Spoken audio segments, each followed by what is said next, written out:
ठीक है, तो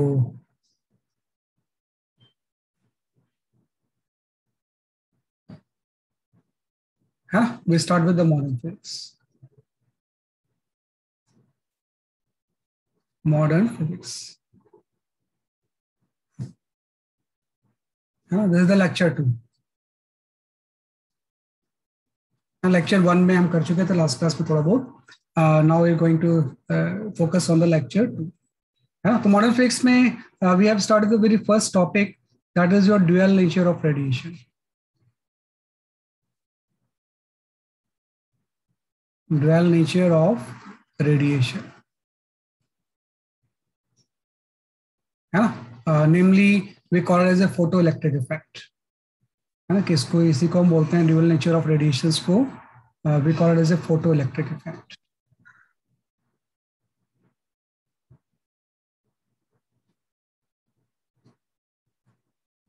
है ना। ये हमने पढ़ा, ठीक है।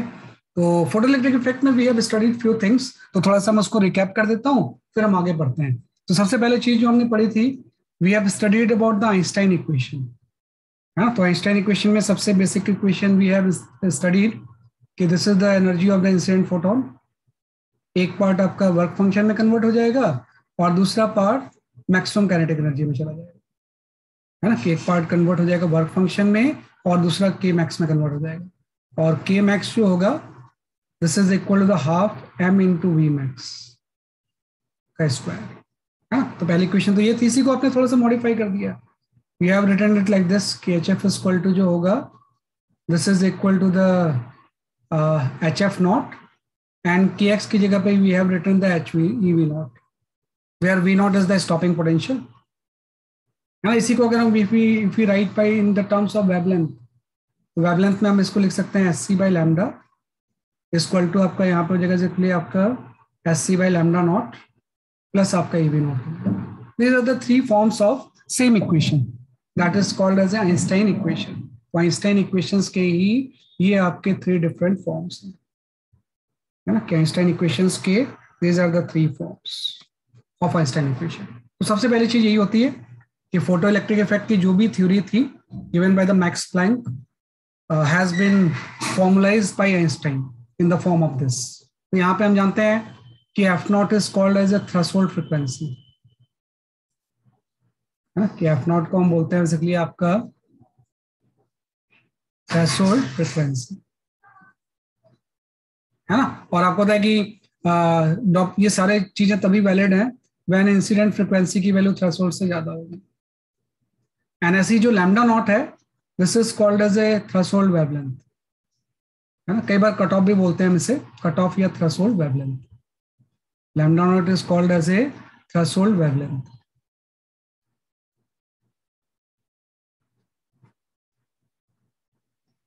है ना। Sometimes this is called as a cut off wavelength also, cut off wavelength, है, दोनों एक ही चीजें आपकी, राइट। तो जैसे frequency should be greater than F naught, वैसे लैम्डा में उल्टा होता है, lambda should be less than cut off wavelength. तो इलेक्ट्रॉन तभी इजेक्ट होंगे जब इंसिडेंट रेडिएशन की वेवलेंथ जो होगी, if it is less than cut off wavelength, then only electrons will eject from the metal surface, है ना। तो पहला फॉर्मूला तो बेसिकली आपका ये था। सेकंड में आपने ये पढ़ लिया था, दैट इज द जो फोटो करंट होती है, we have talk about the photo current, कि एक्सपेरिमेंट में जो फोटो करंट फ्लो होती है I, this is equal to the intensity into area by energy of one photon into we can talk about the efficiency eta by 100 and charge of one electron. So this is the expression for photo current.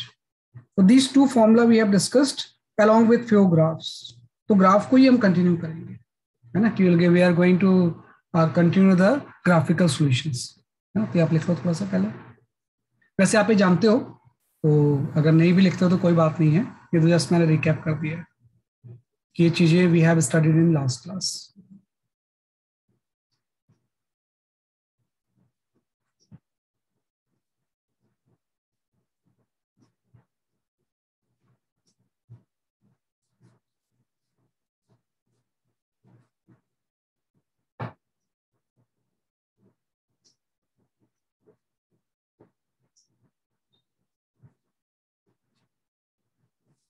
ठीक है, तो Einstein equation and expression for photo current. यहाँ पे कई बार ध्यान रखना कि जो फोटो करंट का एक्सप्रेशन होता है ना, इसको हम थोड़ा सा डिफरेंट फॉर्म में भी लिख सकते हैं। जो आई ए होता है, इंटेंसिटी एंड एरिया का product, we can call it as a P power. भाई एच एफ तो एच एफ ही रहने दो, आप चाहो तो वेवलेंथ के टर्म्स पे लिख सकते हो, लेकिन एच एफ ही छोड़ दो। और ये जो एफिशिएंसी होती है ना, इसको थोड़ा सा कई बार एक तो परसेंटेज के फॉर्म में दिया होता है, या कई बार दिया होता है N1/N2 के फॉर्म में, इनटू ई। अब इसमें ये जानना होगा what is N1 and what is N2। तो N1 is the numbers of electron eject per second,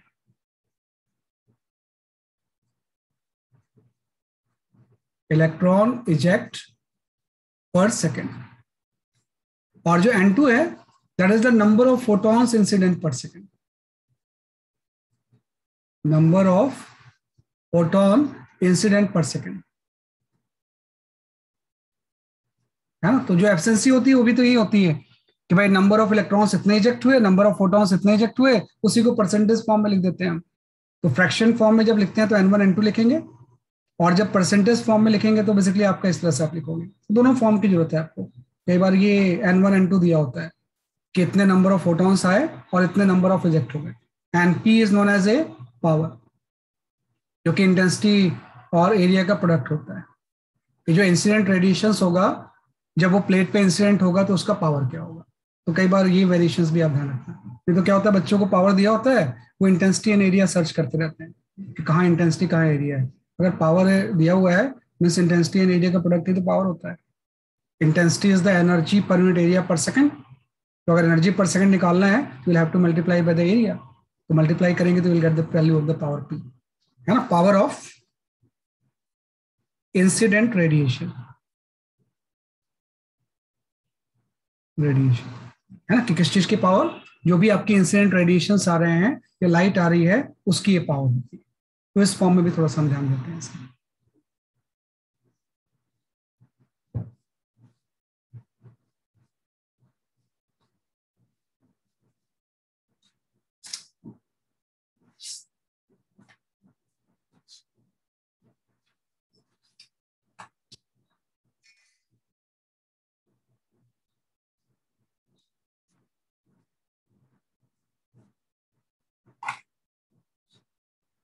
ये आपका गया। चलो, ये चीज तो लास्ट क्लास में मैंने बता दी थी, तो जस्ट उसी को कंटिन्यू किया मैंने आज। चलो, नेक्स्ट चीज आ जाती है कि इसके बाद भी जो आपने एक्सपेरिमेंट परफॉर्म किया है उसके ग्राफिकल रिजल्ट्स को प्लॉट करते हैं। कि जो भी आपने एक्सपेरिमेंट परफॉर्म किया है उसके ग्राफिकल रिजल्ट्स को हम प्लॉट करते हैं। तो सिंपल सा graph of photo electric effect, इसमें एक दो ग्राफ आपने बनाए थे लास्ट क्लास में, उसी को आज कंप्लीट कर लेंगे। फोटो इलेक्ट्रिक इफेक्ट, है ना, फोटो इलेक्ट्रिक इफेक्ट एक्सपेरिमेंट लिख लेना आप इसमें, कि जो आपने एक्सपेरिमेंट परफॉर्म किया था उसके बेसिक आपके ग्राफ्स कैसे होंगे, है ना। तो ग्राफ्स में फर्स्ट ग्राफ भी है प्लॉट, उसको मुझे दोबारा प्लॉट करने की जरूरत नहीं है। That is the effect of, है ना, इंटेंसिटी ऑफ रेडिएशन या intensity of light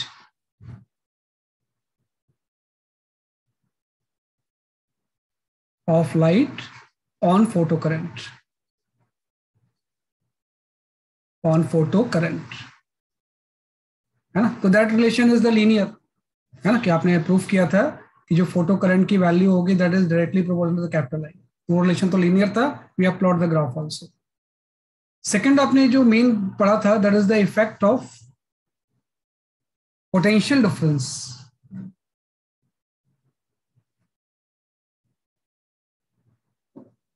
potential difference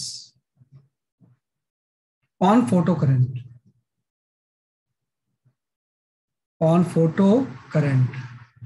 for constant intensity and frequency,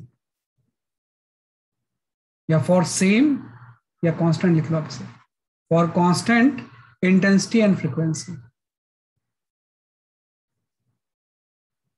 intensity and frequency, है ना। सेकंड ग्राफ आपने प्लॉट किया था, तो वो जो ग्राफ था उसी से हम स्टार्ट करते हैं कि फर्स्ट ग्राफ तो लीनियर था, सेकेंड ग्राफ भी मैंने आपको एक्सप्लेन कर दिया था कि भाई इस तरह से अगर आप वाई एक्सिस के अलॉन्ग करंट ले लो और एक्स एक्सिस के अलॉन्ग अगर हम फ्रिक्वेंसी ले लें, है ना, और करंट वर्सेस फ्रिक्वेंसी के बीच में अगर आप ग्राफ बनाओ, सॉरी, एक्स एक्सिस के अलॉन्ग पोटेंशियल वी ले लें, है ना, कि जो भी पोटेंशियल डिफरेंस है अगर उसको वी ले लें तो ये जो ग्राफ आया था वो आपको इस तरह से आ गया था, लाइक दैट। ये आपका ऐसा, तो आपने बोला था कि इसमें एक तो कंसेप्ट आ गया था सैचुरेशन करंट का, है ना, कि भाई करंट की वैल्यू कांस्टेंट हो जाएगी, that is called as a saturation current. और एक आपका कंसेप्ट हो गया था स्टॉपिंग पोटेंशियल का, कि V naught is called as a stopping potential, है ना। तो आप इस बात है इसमें क्या किया ना आपने, ये जो ग्राफ प्लॉट किया है आपने, this is for a particular intensity and frequency. भाई आपने इंसिडेंट रेडिएशन, जो प्लेट के ऊपर रेडिएशन इंसिडेंट हो रहा था, है ना, जिससे कि इलेक्ट्रॉन इजेक्ट हो रहे थे, इसकी आपने फ्रिक्वेंसी भी फिक्स ले ली, इंटेंसिटी भी फिक्स ले ली, दोनों को चेंज नहीं कर रहे हैं। भाई जो भी लाइट आ रही है उसकी ब्राइटनेस भी सेम है और फ्रिक्वेंसी भी सेम है, बोथ आर कांस्टेंट रखते हैं, तो ग्राफ आपका ऐसा आ जाएगा। सिर्फ आप पोटेंशियल चेंज कर रहे हो बैटरी का।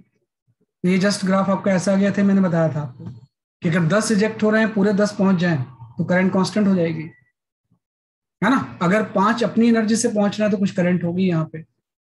लेकिन जब आप अपोजिट फील्ड अप्लाई करोगे तो धीरे धीरे नंबर ऑफ इलेक्ट्रॉन्स जो कलेक्टर पे पहुंचेंगे वो कम होते जाएंगे।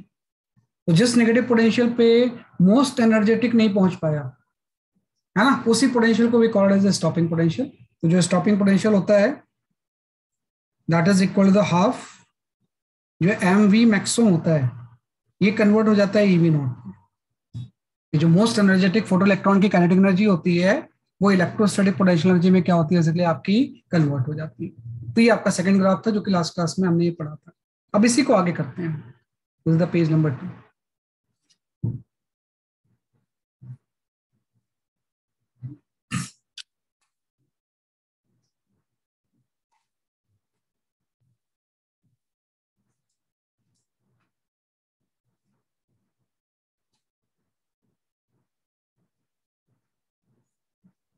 हाँ, अब हम आ जाते हैं जो ग्राफ नंबर 3 हम पढ़ेंगे यहाँ पे। We go for the graph number 3, है ना। तो जो ग्राफ नंबर 3 है वो आपका इस तरह से आ जाएगा। Sir please show the previous slide. अच्छा, मैं शो कर रहा हूँ।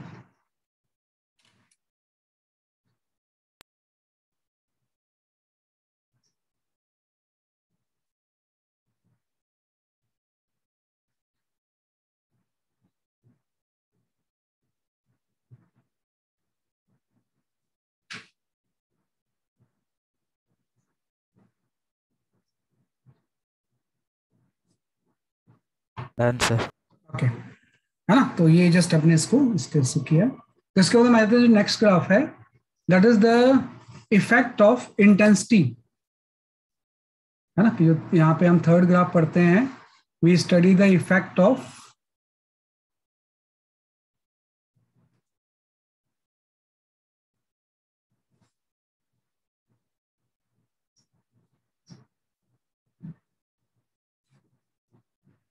ये बेटा ये कोई नई चीज नहीं है, दिस द लास्ट क्लास का ही है। तो if you don't write this then also it will be okay. वैसे लिख लोगे तो सही है। थर्ड में आता है that is the effect of change in intensity, effect of change in intensity, है ना, on photo current versus potential graph, potential graph, है ना, कि जो आपने photo current versus potential graph बनाया है, इसमें अगर हम इंटेंसिटी चेंज करेंगे तो इसमें किस तरह से चेंज होगा ये आप जानना चाहते हो। वो चेंज जानने के लिए जस्ट हम ऐसा कर सकते हैं कि यहाँ पे जो आपने अभी ग्राफ बनाया था किसी पर्टिकुलर फ्रिक्वेंसी और इंटेंसिटी के लिए बनाया था, है ना। तो आपने बोला कि भाई ये photo current versus intensity voltage का ग्राफ है ना। तो कोई भी हम चूज कर लेते हैं फ्रिक्वेंसी, तो ये ग्राफ आपका इस तरह से आ गया, लाइक दैट। ये सपोज आपने ग्राफ प्लॉट किया किसी I1 इंटेंसिटी के लिए और इसकी जो स्टॉपिंग पोटेंशियल आती है सपोज V01 आती है। अब हम क्या करते हैं ना इसमें we keep frequency same, we keep frequency same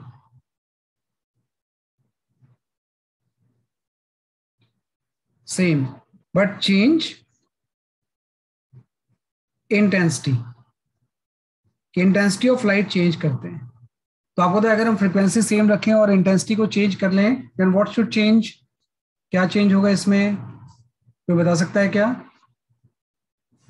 If we keep frequency same but we change the intensity, then which parameter should change? current. हाँ, saturation current will change.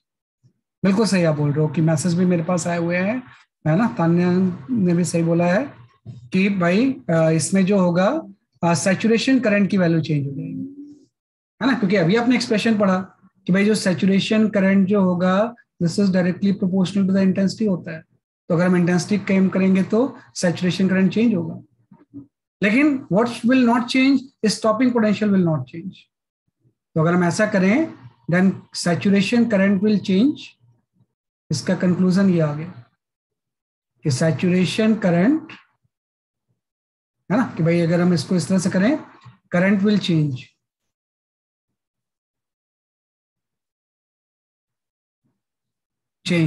but stopping potential remains same. Stopping potential remains same.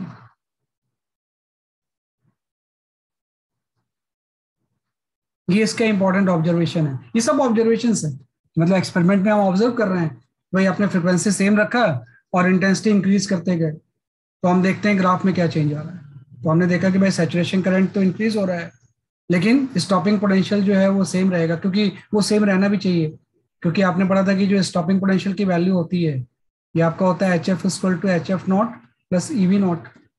यहाँ से जो V not की value होगी वो आपका हो जाएगा HF by E minus HF not by E।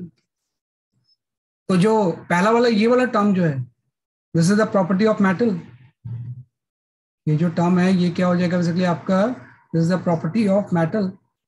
कि जो आपका मेटल आपने चूज किया उसके ऊपर डिपेंड करता है वर्क फंक्शन की वैल्यू, है ना, कि भाई वर्क फंक्शन की वैल्यू जो है वो V नॉट है बेटा, V नॉट 1, मैंने I1 इंटेंसिटी पे V नॉट 1 लिख दिया है ना, V नॉट तो होता ही है, उसके साथ 1 लिख दिया क्योंकि इंटेंसिटी I1 है।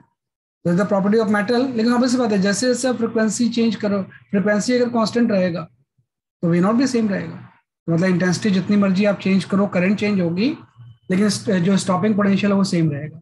मतलब अगर मैं इंटेंसिटी इंक्रीज कर दूं तो ये ग्राफ आपका ऐसा हो जाएगा, सैचुरेशन करंट विल इंक्रीज, और मैं इंटेंसिटी बढ़ा दूं तो again saturation current will increase. तो अगर first graph is for I1, this is for I2, वैसे इसको आप V नॉट ही लिख लो, है ना, क्योंकि इसमें तो कोई चेंज होता नहीं, इसलिए इसमें कोई अब्रिविएशन एक्स्ट्रा लिखने की जरूरत नहीं है आपको, है ना। We can write as V naught only, कि सब में स्टॉपिंग पोटेंशियल तो सेम ही रहेगी। First is for I1 intensity, second is for the I2 and third for the I3। तो जैसे जैसे हम इंक्रीज करेंगे सैचुरेशन करंट बढ़ेगा। We can conclude from the graph कि I3 is greater than I2 and I2 is greater than I1। जैसे जैसे हम इंटेंसिटी इंक्रीज करेंगे सैचुरेशन करंट तो बढ़ता जाएगा, है ना, विल चेंज, लेकिन स्टॉपिंग पोटेंशियल हर केस में क्या रहती है बेसिकली आपकी सेम रहती है ना। ये आप लिख लो पहले आप। तो this is the third graph.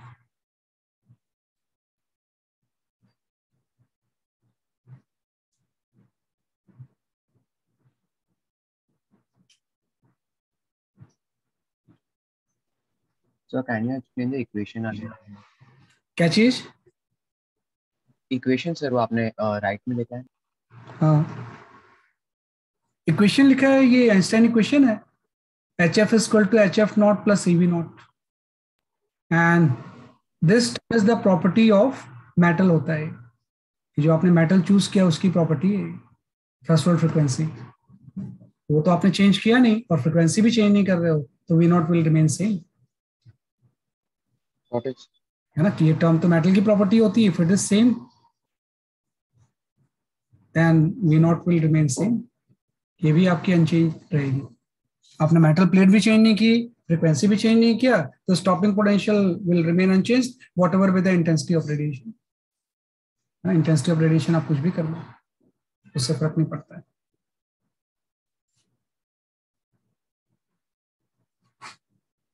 ये आपका रेजिस्टेंस।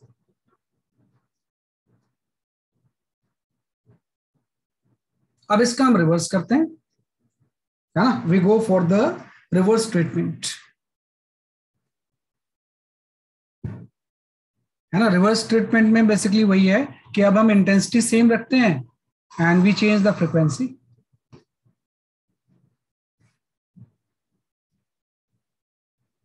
है ना। जो फोर्थ ग्राफ इसमें आ जाएगा आपका, that is the effect of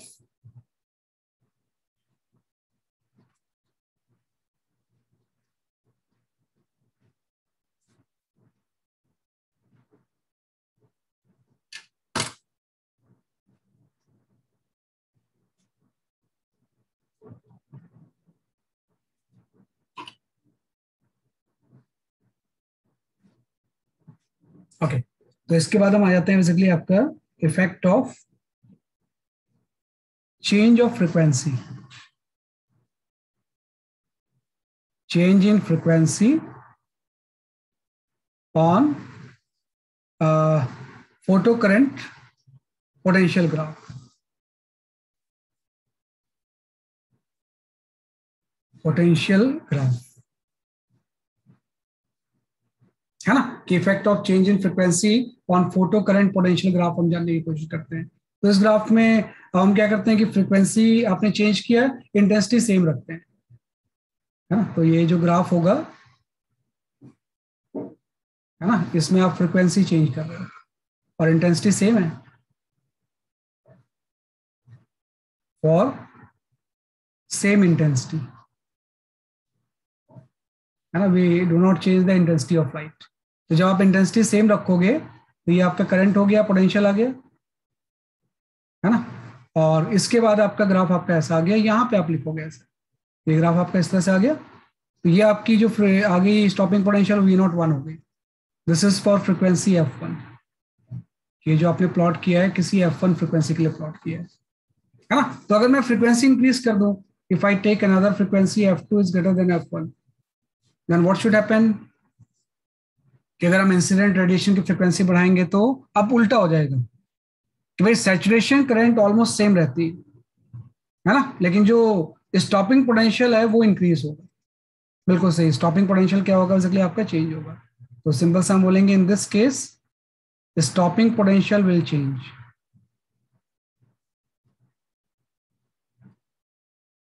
potential change, but saturation current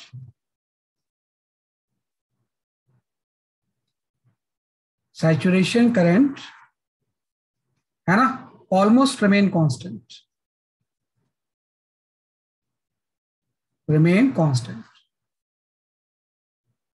ये आपका जाएगा। स्टॉपिंग पोटेंशियल चेंज हो जाएगा लेकिन सैचुरेशन करंट चेंज नहीं होगी, है ना, क्योंकि सैचुरेशन करंट तो इंटेंसिटी के ऊपर डिपेंड करती है, तो वो कांस्टेंट रहेगी। जैसे जैसे आप फ्रीक्वेंसी बढ़ाओगे इसके अकॉर्डिंग, कि भाई स्टॉपिंग पोटेंशियल की वैल्यू अभी तो आपने बढ़ा कि HF/E माइनस HF0/E होता है। तो the moment we increase the frequency, यहां से स्टॉपिंग पोटेंशियल की वैल्यू भी इंक्रीज होगी। जो स्टॉपिंग पोटेंशियल वो भी इंक्रीज होगा। तो जैसे मैंने F1 पे अगर V01 ले लिया है, तो ये ग्राफ अगर फ्रीक्वेंसी चेंज कर देंगे तो ये ग्राफ फिर चेंज हो कैसा हो जाएगा, सैचुरेशन करंट सेम रहेगी। This is for the F2 पे स्टॉपिंग पोटेंशियल की वैल्यू V02 हो जाएगी। अगेन आपका और फ्रीक्वेंसी चेंज कर देंगे तो F3 पे ग्राफ आपका ऐसा हो जाएगा। This is for the frequency F3, ये आपका V03 हो जाएगा, है ना। तो F2 is greater than F1 हो जाएगा और यहां से आपका F3 इससे भी ज्यादा है। तो जैसे जैसे हम फ्रीक्वेंसी बढ़ाते जाएंगे स्टॉपिंग पोटेंशियल बढ़ता जाएगा, है ना। ऑब्वियस बात है नेगेटिव वैल्यू उसकी बढ़ती जाएगी, है ना, क्योंकि यहाँ पे तो मैग्नीट्यूड लिखते हैं, तो नेगेटिव वैल्यू क्या होगी बेसिकली आपकी इंक्रीज होगी। तो जैसे जैसे आप फ्रीक्वेंसी बढ़ाओगे stopping potential will keep on increasing, लेकिन जो आपका सैचुरेशन करंट होगी वो ऑलमोस्ट कांस्टेंट रहेगी। अब देखो मैंने ऑलमोस्ट वर्ड क्यों लिखा है, हालांकि एनसीईआरटी में जो ग्राफ दिया उसमें कांस्टेंट ही दिया हुआ है, उसमें कोई ऐसी कंट्रोवर्सी नहीं है, लेकिन फिर भी मैंने ऑलमोस्ट लिखा है यहाँ पे, क्योंकि मुझे ऐसा लगता है फ्रीक्वेंसी चेंज करने से ना जो फोटो करंट की वैल्यू होती है स्लाइटली चेंज होती है ना, लेकिन नॉर्मली वो इतना नेग्लिजिबल होता है कि ऑलमोस्ट हम कांस्टेंट ले लेंगे। We refer NCERT for any kind of confusion और डाउट। तो यहाँ पे जस्ट हम वैसे कंसेप्चुअली देखा जाए तो whenever we write the photo current, we write IA by HF into eta by 100 into E. तो देखो करंट जो है this is not independent of frequency, it does depend on the frequency, है ना। तो फ्रीक्वेंसी चेंज से फर्क पड़ता है लेकिन वो नेग्लिजिबल पड़ता है ना। इसलिए नॉर्मली मैंने ऑलमोस्ट लिख दिया है कि ऑलमोस्ट इसकी वैल्यू क्या रहती है, इसलिए आपकी कांस्टेंट रहती है ना। तो ये आपका गया इस तरह से। अगर हम फ्रीक्वेंसी चेंज करेंगे then stopping potential will change and saturation current remain constant. ये आपका रहेगा सर वो n/100 है ना? n/100, eta by 100. Eta is the symbol for efficiency. Eta is the symbol for efficiency.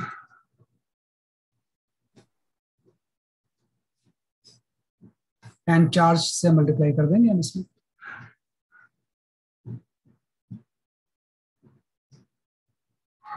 ये आपका हो गया graph number 4।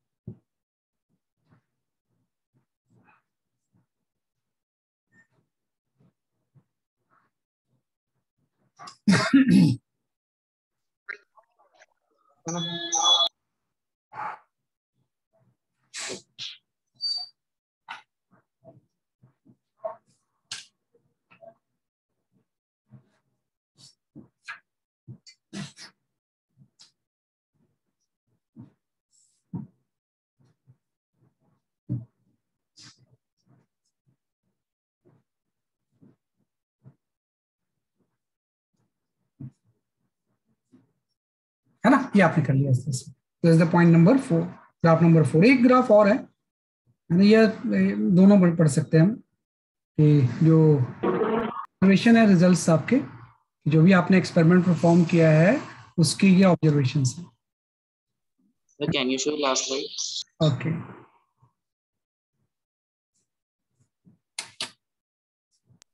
Thank you, sir.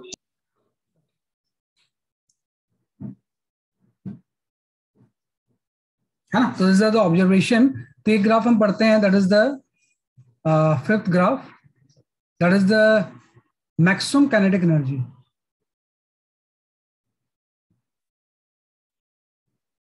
And frequency graph, है ना, कि मैक्सिमम काइनेटिक एनर्जी का फ्रीक्वेंसी के साथ ग्राफ कैसा होगा। तो अभी हम जानते हैं कि मैक्सिमम काइनेटिक एनर्जी होती कितनी है, पहले आप उसको लिख लो। यहां से HF इक्वल टू आ गया वर्क फंक्शन प्लस के मैक्स।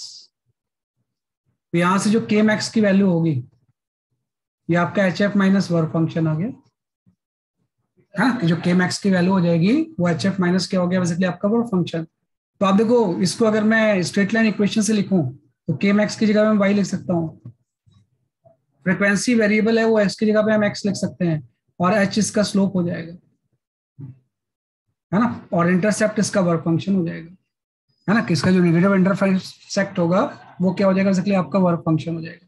लेकिन ये जो मैक्सिमम काइनेटिक एनर्जी है ना, it's not a measurable quantity, है ना, इसको जस्ट हम इक्वेशन से ही करते हैं, एक्सपेरिमेंट से नहीं आएगा कि भाई इलेक्ट्रॉन जब निकल रहे हैं तो उसकी काइनेटिक एनर्जी कुछ होगी,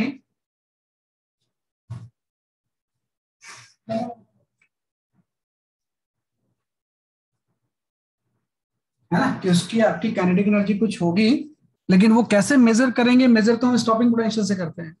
तो ये कोई एक्सपेरिमेंट का रिजल्ट नहीं है, जस्ट हमें प्लॉट कर रहे हैं इस इक्वेशंस के अकॉर्डिंग कि भाई के मैक्स का फ्रीक्वेंसी के साथ ग्राफ कैसा होगा। तो ये आपका हो जाएगा straight line graph with negative intercept. तो नॉर्मली ये जो ग्राफ आ जाएगा के मैक्स का, अगर मैं इसके साथ प्लॉट करूं, है ना, तो जस्ट आपका ये आ जाएगा, है ना, कि भाई यहाँ पे हम के मैक्स ले लेते हैं वाई एक्सिस के अलॉन्ग, मोस्ट एनर्जेटिक फोटोन की kinetic energy versus incident radiation की फ्रीक्वेंसी, कि भाई इंसिडेंट रेडिएशन की फ्रीक्वेंसी हम चेंज करते जा रहे हैं। तो ये जो ग्राफ होगा इस तरह से आपका स्ट्रेट लाइन आ जाएगा, graph is for straight line आपका गया, है ना, इस तरह से स्ट्रेट लाइन आ जाएगा। वापस से बात है, इस ग्राफ का जो स्लोप होगा वो प्लैंक कांस्टेंट के इक्वल हो जाएगा। अगर मैं इस ग्राफ के स्लोप की बात करूं तो this will be equal to the Planck constant, और इंटरसेप्ट जो होगा वो वर्क फंक्शन के इक्वल हो जाएगा। तो इंटरसेप्ट के लिए हम क्या करते हैं ना, इसको पीछे ऐसे ले जाते हैं, तो नेगेटिव इंटरसेप्ट है, है ना। और देखो यहां से पीछे पहले कोई ग्राफ नहीं है, means this frequency will be the threshold frequency, है ना। बात देखो ऑरिजिन से क्यों नहीं स्टार्ट हुआ, यहां से क्यों स्टार्ट हुआ है, क्योंकि एक थ्रेशोल्ड फ्रीक्वेंसी से पहले तो इलेक्ट्रॉन इजेक्ट होते ही नहीं। तो काइनेटिक एनर्जी तभी आएगी जब इलेक्ट्रॉन इजेक्ट होंगे, तो उसके बाद फिर लीनियरली डिपेंड करेगा कि जैसे जैसे आप फ्रीक्वेंसी बढ़ाओगे मैक्सिमम काइनेटिक एनर्जी बढ़ेगी। और ये जो चीज होगी ये -f5 होगी, नेगेटिव इंटरसेप्ट। और इसका जो स्लोप होगा, है ना, कि अगर हम m की बात करें तो प्लैंक कांस्टेंट के इक्वल हो जाएगा। तो कई बार ये जो ग्राफ आ गया ना 5 वाले, सभी ग्राफ से क्वेश्चंस आते हैं, तो बहुत आसान आसान क्वेश्चंस आते हैं एकदम, मतलब बहुत इजी, जिसको देखते ही आप बता सकते हो ये आंसर होगा। बस शर्त है कि आपको थोड़ा सा उसके पीछे स्ट्रेट लाइन की मैथमेटिक्स थोड़ी सी पता हो, तो बहुत इजीली हम इसको क्या कर सकते हैं, सॉल्व कर सकते हैं, है ना। ये maximum kinetic energy versus frequency graph आ गया। लेकिन वही मैंने बोला कि मैक्सिमम काइनेटिक एनर्जी जो है is not a experimental measurable quantity. Experimental measurable quantity जो होती है वो स्टॉपिंग पोटेंशियल होती है। वह इंस्ट्रूमेंट से हम पोटेंशियल निकाल सकते हैं कि भाई किस नेगेटिव पोटेंशियल पे करंट जीरो हो गया। भाई एक्सपेरिमेंट में आपने क्या पोटेंशियल अप्लाई किया आपको पता था, करंट की रीडिंग भी एमीटर दे रहा था, तो देख क्या सकते हैं किस करंट की वैल्यू पे पोटेंशियल की किस पोटेंशियल की वैल्यू पे करंट की वैल्यू जीरो हो गई। तो यहाँ पे जो यूजफुल ज्यादा ग्राफ होता है, सबसे इंपॉर्टेंट ग्राफ यही है ना। और यहीं से बहुत इंपॉर्टेंट चीज आपको पता चलती है कि भाई किसी भी मेटल का वर्क फंक्शन या थ्रेशोल्ड फ्रीक्वेंसी क्या होगा, या प्लैंक कांस्टेंट की इवन वैल्यू क्या होती है, वो इसी एक्सपेरिमेंट से हम करते हैं। यहाँ पे हम ग्राफ प्लॉट करते हैं स्टॉपिंग पोटेंशियल,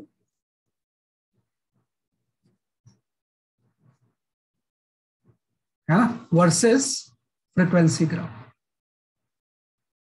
है। दोनों चीजें ऑलमोस्ट सिमिलर हैं, क्योंकि स्टॉपिंग पोटेंशियल और मैक्सिमम काइनेटिक एनर्जी सेम ही तो होता है।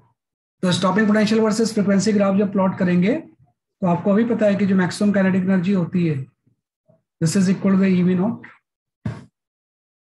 है ना। और आइंस्टाइन इक्वेशन के अकॉर्डिंग जो वी नॉट की वैल्यू होती है वो आपको होता है HF/E minus HF0/E।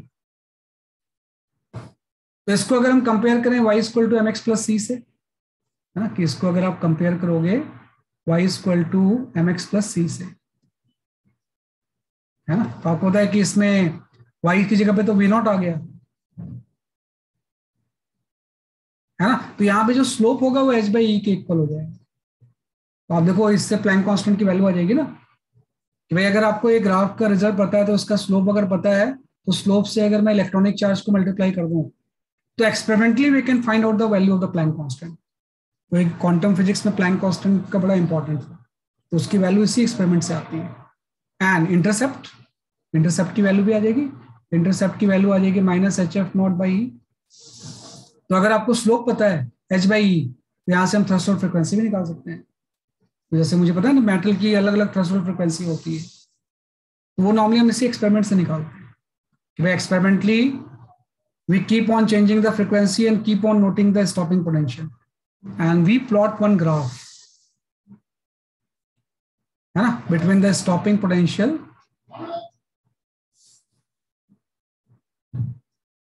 versus frequency।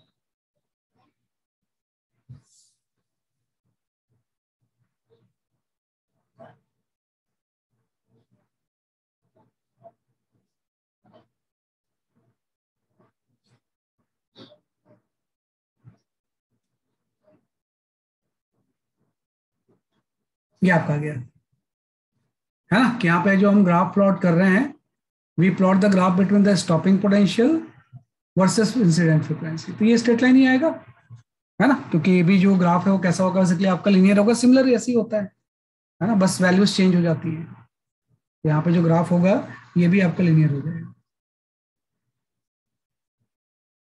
है ना। तो ये लीनियर होगा विथ नेगेटिव इंटरसेप्ट।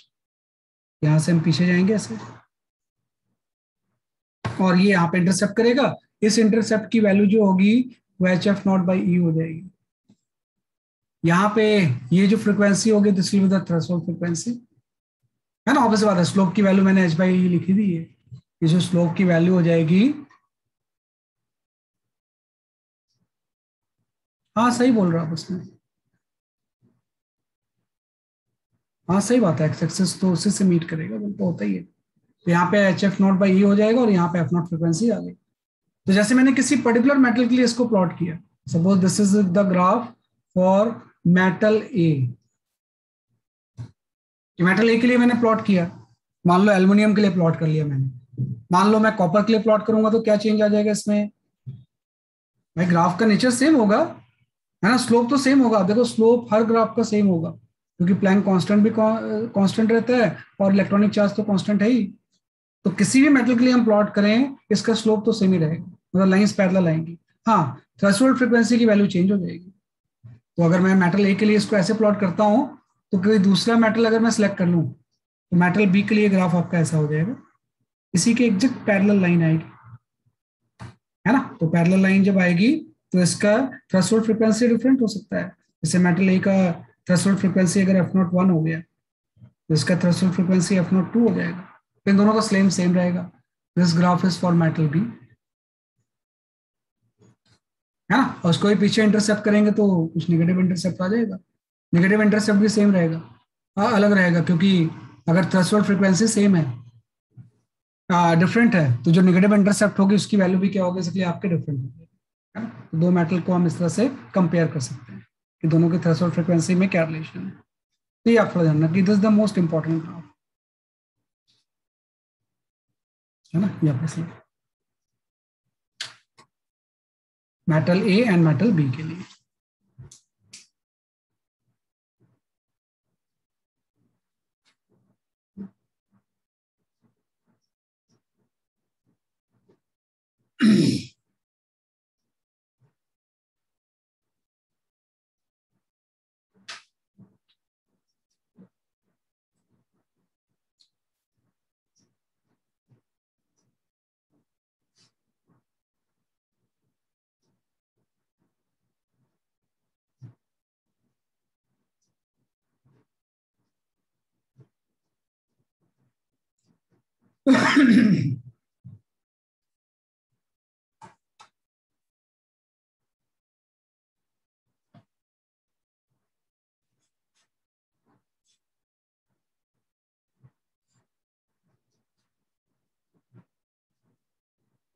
बेटा स्लोप नहीं है, नेगेटिव स्लोप कहाँ है? स्लोप तो पॉजिटिव है, इंटरसेप्ट नेगेटिव है।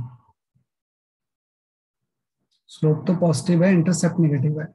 तो इसके अकॉर्डिंग आप देखो स्लोप तो पॉजिटिव ही है ना एच बाई, इंटरसेप्ट नेगेटिव है।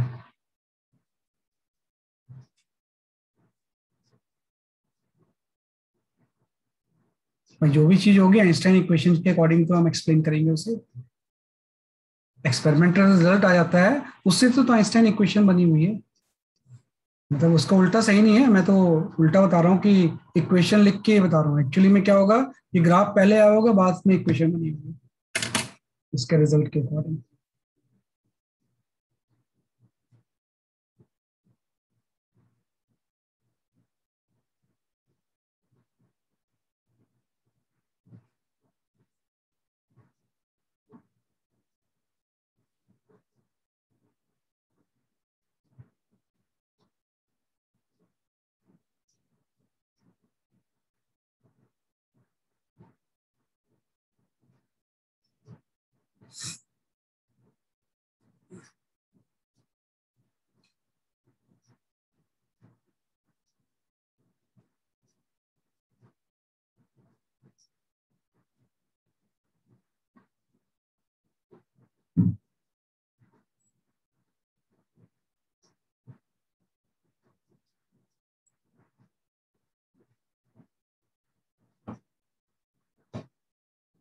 ठीक है, तो ये ग्राफ आ गया। ग्राफ के ऊपर बहुत सारे क्वेश्चंस विल अटेम्प्ट, तो आपको और भी स्ट्रांग हो जाएगा।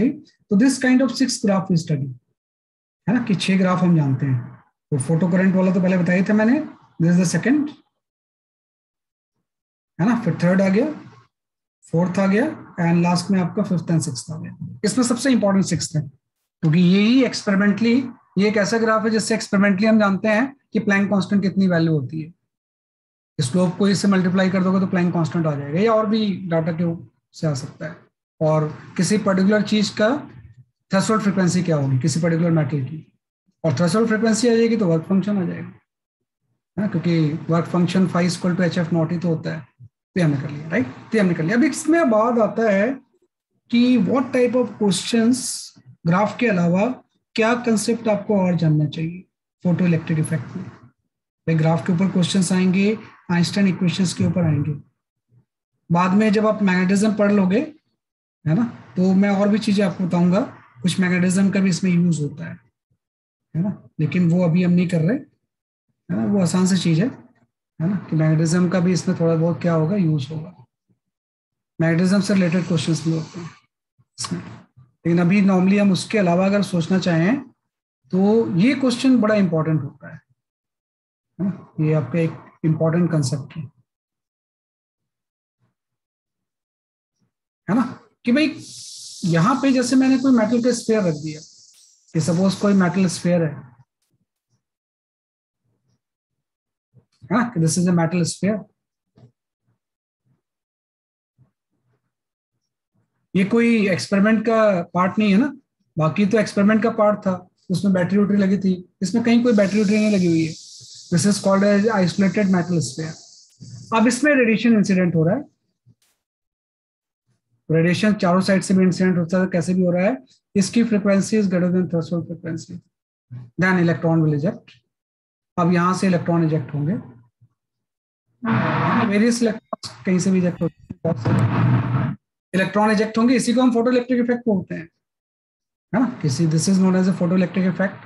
तो व्हेन इलेक्ट्रॉन इजेक्ट्स, अगर ये मेटल स्फीयर पहले न्यूट्रल था तो अब ये कैसे चार्ज हो जाएगा, अगर इलेक्ट्रॉन इजेक्ट होंगे तो ये पॉजिटिवली चार्ज हो जाएगा, है ना, ऑब्वियस बात है कि इलेक्ट्रॉन अगर इजेक्ट होंगे तो this will be the positively charged, है ना। तो सिंपल सा हम बोलेंगे due to ejection of electron,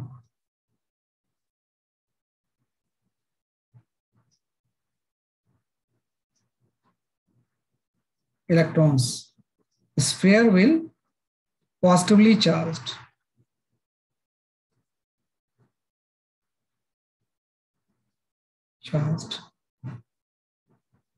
है ना, कि जो स्फीयर होगा ये आपकी पॉजिटिवली चार्ज हो जाएगा, है ना, कि पॉजिटिवली चार्ज हो जाएगा। अब पॉजिटिवली जब चार्ज होगा तो थोड़ी सी प्रॉब्लम होगी, कि जैसे ये पॉजिटिव चार्ज आपको होता है मेटल में, तो सरफेस पे डिस्ट्रीब्यूट हो जाएंगे ऐसे, मतलब पॉजिटिव चार्ज है तो पॉजिटिव पोटेंशियल हो जाएगा इसका। तो अब फर्दर जब इलेक्ट्रॉन इजेक्ट होंगे ना, तो ये पॉजिटिव चार्ज उसको इजेक्ट नहीं होने देगा,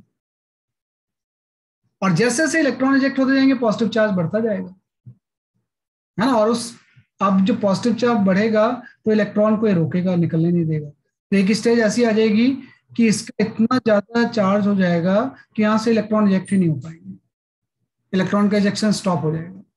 भाई पहले स्टॉप इसलिए नहीं होता था फोटो इलेक्ट्रिक इफेक्ट एक्सपेरिमेंट में, क्योंकि उसमें बैटरी से आप उसको मेंटेन करते थे, उल्टी बैटरी लगा के, उल्टी बैटरी लगा के इसको न्यूट्रलाइज करते रहते थे, इसके चार्ज को, चार्ज फ्लो कर करके। लेकिन इसमें ऐसा नहीं है ना, इसमें तो कोई बैटरी लगी नहीं हुई है, जैसे जैसे इलेक्ट्रॉन इजेक्ट होंगे इसका चार्ज बढ़ता जाएगा, एक स्टेज पे इसको अट्रैक्ट करके बाहर नहीं निकलने देगा।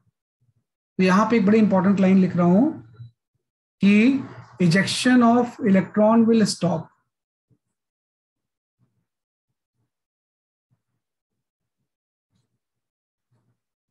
electron will stop when potential of sphere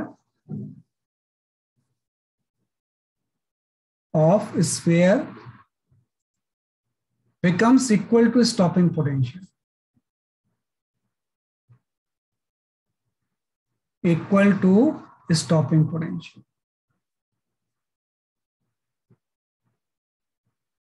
है ना, कि भाई जो भी फ्रीक्वेंसी यहाँ पे आ रही है उसके अकॉर्डिंग कुछ स्टॉपिंग पोटेंशियल डिसाइड हो गया, इतना होगा। अब जब ये जैसे जैसे इसका पोटेंशियल बढ़ता जाएगा तो जिस स्टेज पे इसका जो भी पोटेंशियल होगा स्टॉपिंग के इक्वल हो जाएगा, तो इलेक्ट्रॉन का इजेक्शन बंद हो जाएगा आफ्टर सम। कुछ देर तक तो इलेक्ट्रॉन इजेक्ट होते रहेंगे, लेकिन कुछ देर बाद जब इसका जो भी पोटेंशियल है, सपोज मैं इसका बोल रहा हूँ कि अब इस स्फीयर के ऊपर चार्ज कोई क्यू अगर हो गया है तो इसका पोटेंशियल आपका ये हो जाएगा, that is the K Q by R, है ना, if it is R is the radius. तो ये अगर पोटेंशियल जो भी इसका है अगर वो स्टॉपिंग के इक्वल हो जाए तो rejection of electron will stop. तो सिंपल सा मतलब हो जाएगा when V will be equal to the V naught, then after no electron eject, electron eject, है। इलेक्ट्रॉन तभी तक इजेक्ट होंगे जब तक कि इसका पोटेंशियल स्टॉपिंग से कम हो, उससे ज्यादा हो फिर इलेक्ट्रॉन का इजेक्शन रुक जाएगा, है ना। तो ये बड़ा एक इंपॉर्टेंट कंसेप्ट होता है। तो कई बार इससे हो सकता है ये चीजें चार्ज वगैरह पूछे आपसे, तो भाई स्टॉपिंग पोटेंशियल अगर आपको पता है तो इसका पोटेंशियल आ गया, और इसका पोटेंशियल आ गया और रेडियस ऑफ के की वैल्यू पता ही होती है आपको, तो चार्ज ऑन द स्फीयर आ जाएगा, है ना, कि चार्ज ऑन द क्या आ जाएगा, इसलिए आपका स्फीयर आ जाएगा।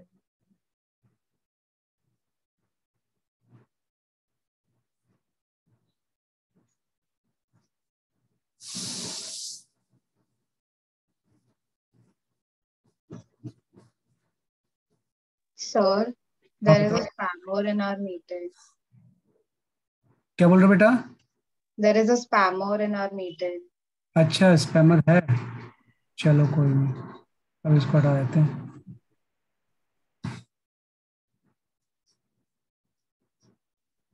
एक्चुअली बहुत दिन से कोई था नहीं ना, तो है एक्चुअली कोई सेटिंग वगैरह मैंने की नहीं उसके अकॉर्डिंग, कोई नहीं कर लेंगे बाद में सेटिंग। नहीं सर, आई थिंक कोई नॉट।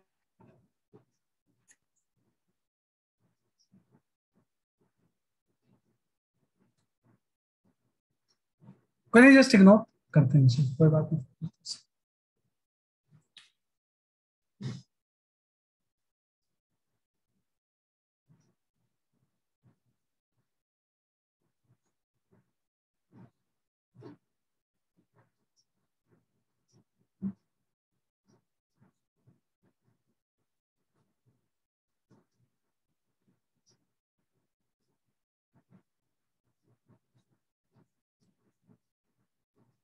वेट फॉर,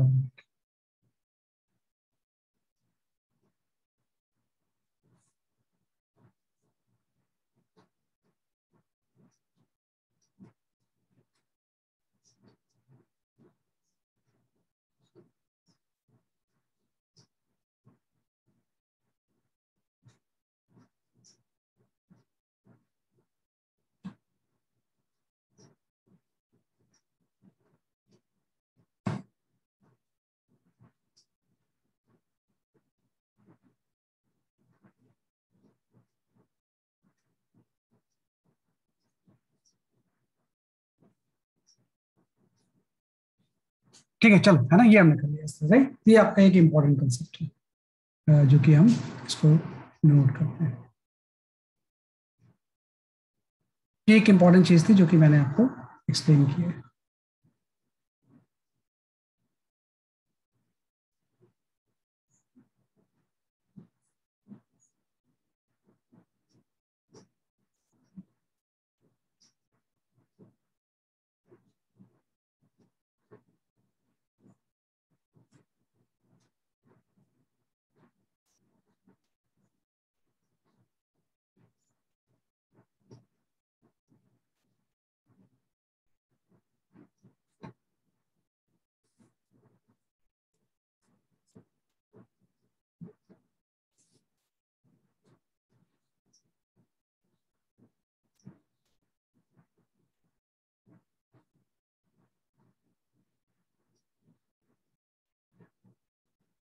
ठीक है, तो ये आप थोड़ा सा कंसेप्ट जानो, हाँ। तो आई शेयर फिर न्यूमेरिकल्स, उसको आप ट्राई करो, है ना, तो उससे समझने की कोशिश करते हैं बाकी चीजें। मतलब होता है इसमें ज्यादा कुछ भी नहीं है, फोटो इलेक्ट्रिक इफेक्ट के almost theory we have done, है ना, कि आइंस्टाइन इक्वेशंस, ग्राफ, और ये एक important concept.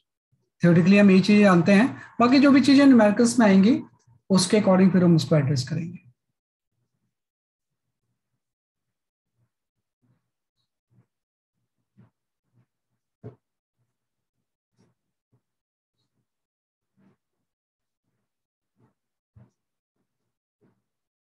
Okay, you can go for this question.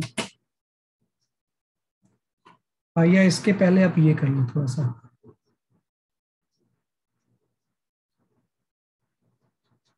Sir एक सेकंड के लिए लास्ट स्लाइड दिखा दीजिए ना। अभी दिखाऊंगा बेटा, पहले क्वेश्चंस कर लें, then I will show you. Go. हाँ सर।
हाँ मतलब इजेकुलेशन कहीं से भी हो सकता है, you are right, ejection of electron can be happen from anywhere, हाँ can be happen in from anywhere. तो जस्ट मैंने सिंबॉलिकली एक साइड से शो किया है। This is milliwatt, 663 into 10 to the power minus 3 watt.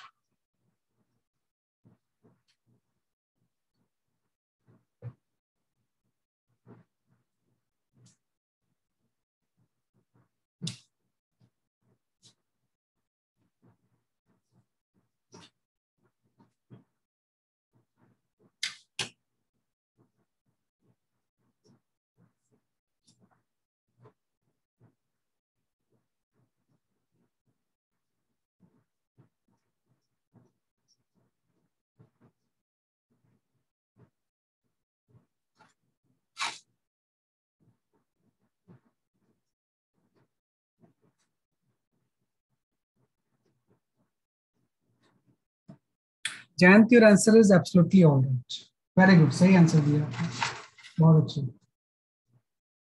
क्योंकि जब ऑब्जेक्टिव होता है ना तो बच्चे तो फटाफट आंसर देते हैं, लेकिन दिस काइंड ऑफ क्वेश्चंस के लिए थोड़ा सा चाहिए। स्टार्टिंग में जानबूझ के ऐसे देता हूँ विदाउट ऑप्शंस क्वेश्चन। सही आंसर दिया आपने।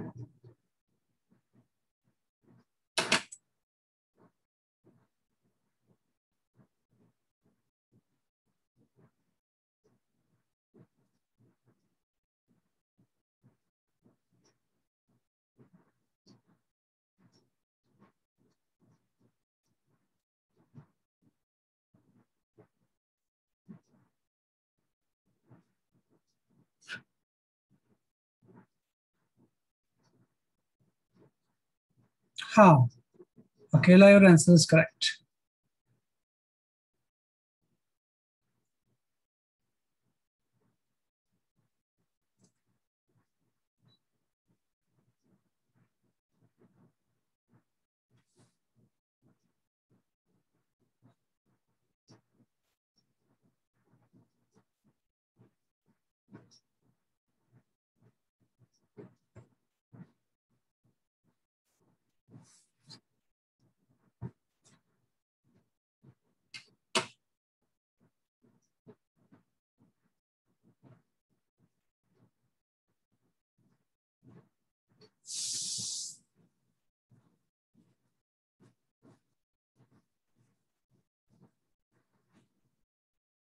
ओके, है ना, काफी लोगों के आंसर आ चुके हैं। थोड़ा कैलकुलेटिव है ना, तो कैलकुलेट मतलब मेन तो आपको कंसेप्ट जानना है। तो he has asked about the photo current, तो फोटो करंट की वैल्यू हम जानते हैं आप, क्योंकि इसने कोई परसेंटेज में एफिशिएंसी नहीं दी हुई है ना, इसने बोला only one of each 5 into this. तो फोटो करंट में हम लिख लेंगे पावर दिया हुआ है, power by H F into N1 by N2 into E, this is the formula. तो पावर इज गिवन, पावर की वैल्यू है 663 मिली वॉट था, तो 10 पावर माइनस 3 वॉट हो गया, by S C by lambda, because he has given the wavelength S C by lambda, है ना, lambda 540 nanometre है ना, into N1 by N2। N1 की वैल्यू तो ओनली 1 है, तो उसके लिए इंसिडेंट कितने हो रहे हैं, 5 इंटू 10 पावर 9 इंटू ई, ये आपका है ना। तो ये आपने लिख लिया कि भाई जो भी चीज दी हुई थी, power is given, lambda is given, जो नोन टर्म्स थे सारे लिख लिए। अब एससी की वैल्यू हम जानते हैं कि what is the value of the SC. SC की वैल्यू अगर वेवलेंथ आपने नैनोमीटर में लिया है, तो एससी की वैल्यू हम वी कैन टेक 1240, है ना, that is your electron volt nanometer. अब प्रॉब्लम है ना कि जब आप एससी बाई लैम्डा इस तरह से लिखोगे, तो ये जो वैल्यू आएगी एससी की वैल्यू जब हम पुट कर देंगे यहाँ पे, that is the 663 into 10 power minus 3 by SC की वैल्यू अगर आप 1240 पुट कर दोगे, है ना, या तो आप एच प्लैंक कांस्टेंट और सी को अलग अलग यूज करो, तो यूजली स्टूडेंट को यही पता होता है ना। तो इनटू आपका 1/5 इंटू 10 पावर 9 हो गया, इंटू ई आ गया। तो यहाँ पे प्रॉब्लम है कि ये जो चीज थी वो तो वॉट में है, लेकिन ये इलेक्ट्रॉन वोल्ट में आ जाएगा, तो इलेक्ट्रॉन वोल्ट को जूल में कन्वर्ट करना पड़ेगा, क्योंकि ऊपर अगर जूल पर सेकंड है तो नीचे इलेक्ट्रॉन वोल्ट नहीं चल सकता ना। तो हम जानते हैं कि 1 इलेक्ट्रॉन वोल्ट की जो वैल्यू होती है वो 1.6 इंटू 10⁻19 जूल होती है। मतलब इलेक्ट्रॉन वोल्ट को अगर मुझे जूल में कन्वर्ट करना है तो I have to multiply by the electronic charge, तो इसे मल्टीप्लाई कर दूंगा। ये इंपॉर्टेंट चीज है, यही बच्चे भूल जाते हैं कि भाई ऊपर जूल में है, नीचे इलेक्ट्रॉन वोल्ट नहीं चल सकता ना, तो उसको भी जूल में कन्वर्ट करना पड़ेगा। तो जूल में कन्वर्ट करने के लिए एक इलेक्ट्रॉन के चार्ज ई से मल्टीप्लाई कर देते हैं, तो उससे फायदा ये होगा ना, ये वाला ई और ये ई कैंसिल हो जाएगा। उसके बाद कैलकुलेशन आसान होगी आपकी, बस इससे आप कैलकुलेट कर लो। तो जब कैलकुलेट करोगे तो will get this answer 5.76 into 10⁻⁻11 ampere, इतनी करंट फ्लो है ना। तो ये थोड़ा सा ध्यान रखना। तो ये क्वेश्चन का पर्पज ही था दिस कन्वर्जन, कि कहीं भी जूल में सारी चीजें हैं तो आप इलेक्ट्रॉन वोल्ट में एनर्जी नहीं ले सकते ना, उसको भी जूल में कन्वर्ट करना पड़ेगा। तो बहुत सारे क्वेश्चंस में यूज होता है।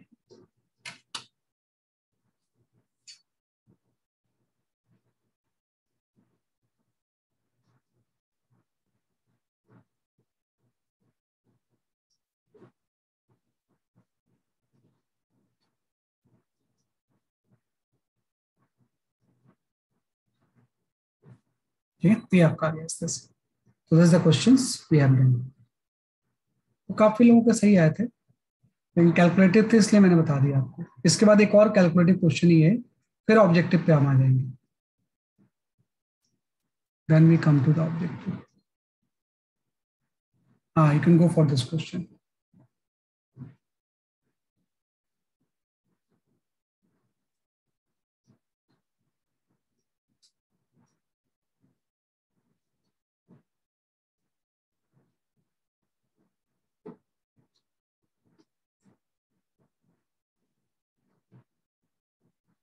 अच्छा, अभी शो करता हूँ प्रीवियस सोल्यूशन।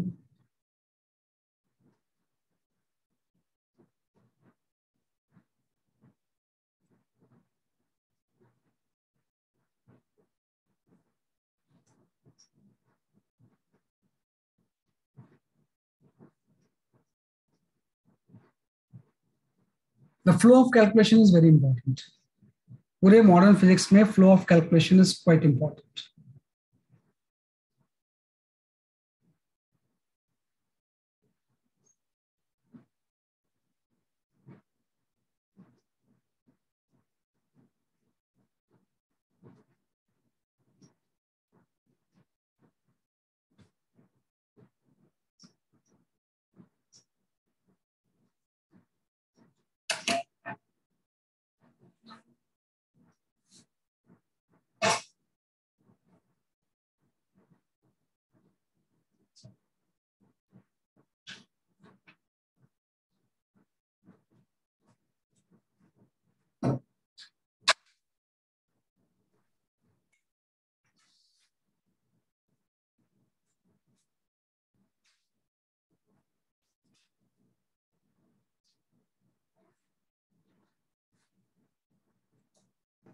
सर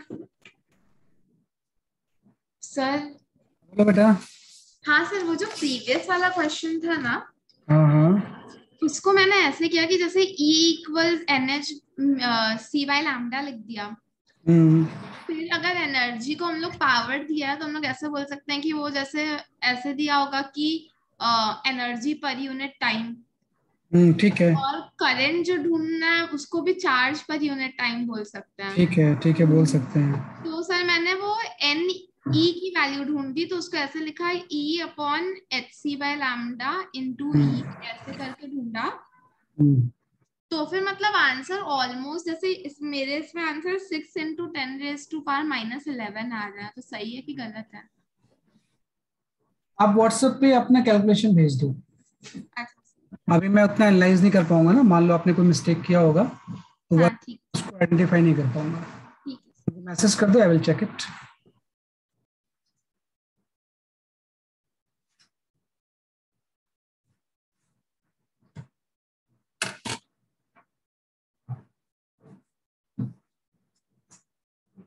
अभी जल्दबाजी में मैं आपको कुछ यस नो बोल दूं और कोई कंसेप्चुअल मिस्टेक हो रही होगी तो फिर मुश्किल हो जाएगी। ओके सर, मैं आपको मैसेज कर दूंगी। मैसेज कर देंगे।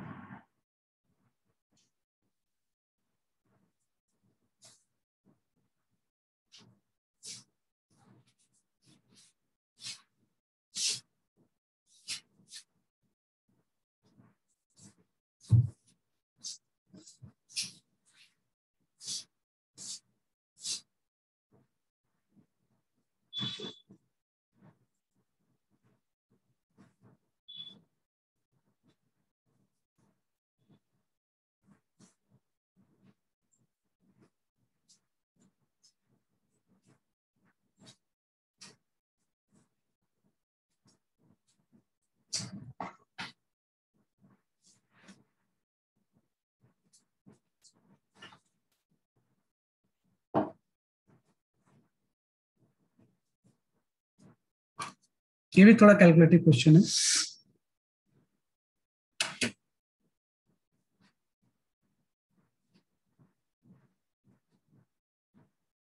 हाँ सही आंसर है, गौतम एंड जयंत। ठीक है आपके आंसर्स।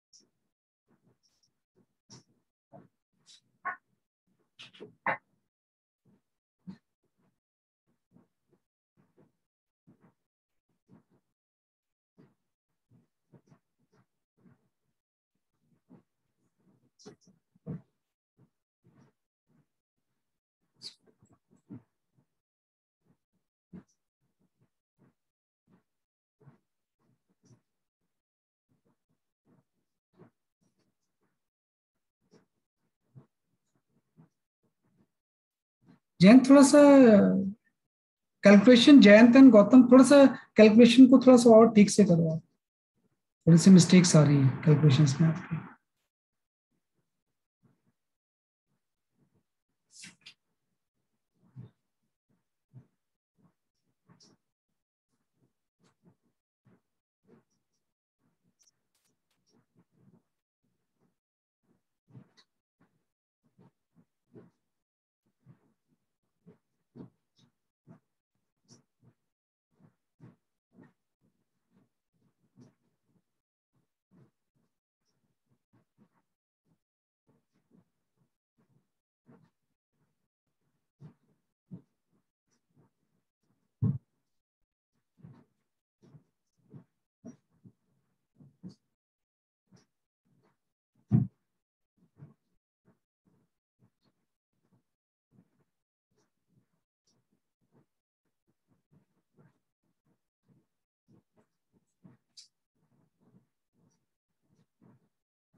ठीक है, वैसे अप्रोक्सीमेटली तो ठीक है आंसर है। चलो सर यही आ रहा है, हाँ ठीक है, 0.96 into 10⁻15। सही है सही है सही है। आपने इलेक्ट्रॉन वोल्ट को जूल में कन्वर्ट किया है?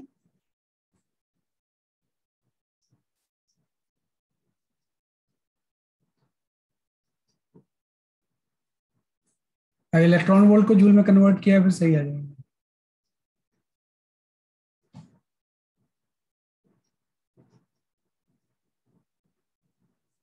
देखो कुछ नहीं करना है इसमें, ये वही क्वेश्चन है जो मैंने कंसेप्ट लिखवाया था important,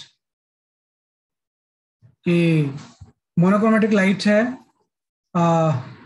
study potential. Study potential का मतलब है कि after this potential ejection of electron stops, तो मतलब ये जो स्टडी पोटेंशियल होगा यही स्टॉपिंग पोटेंशियल हो जाएगा, मतलब stopping potential is the 1 volt. Work function is given, work function is the 3 electron volt. तो आइंस्टाइन इक्वेशन अप्लाई करके हम एच एफ निकाल लेंगे। H F equal to work function plus E नॉट होता है। तो एच एफ फाई की वैल्यू तो 3 इलेक्ट्रॉन वोल्ट है ही, यहाँ पे 1 वोल्ट का इलेक्ट्रॉन वोल्ट में 1 इलेक्ट्रॉन वोल्ट हो जाएगा, मतलब जो इंसिडेंट फोटोन की एनर्जी है this is the 4 electron volt, है ना। तो 4 electron volt is the energy of incident photon.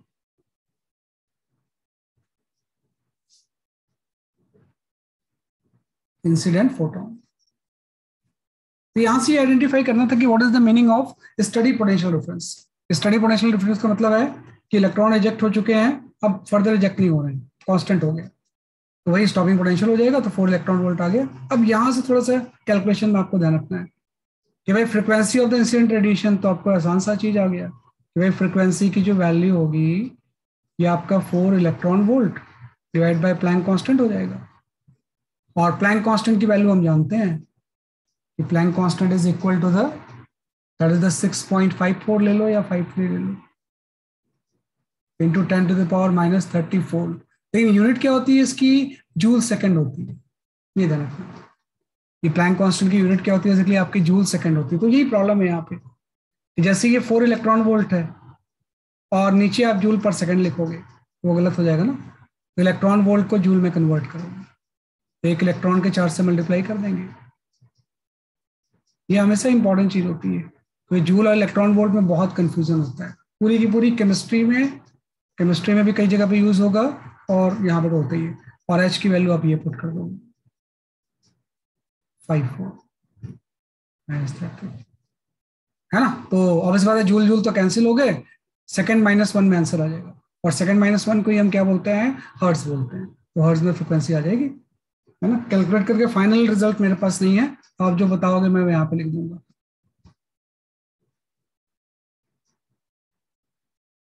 है ना। ये पड़ेगा।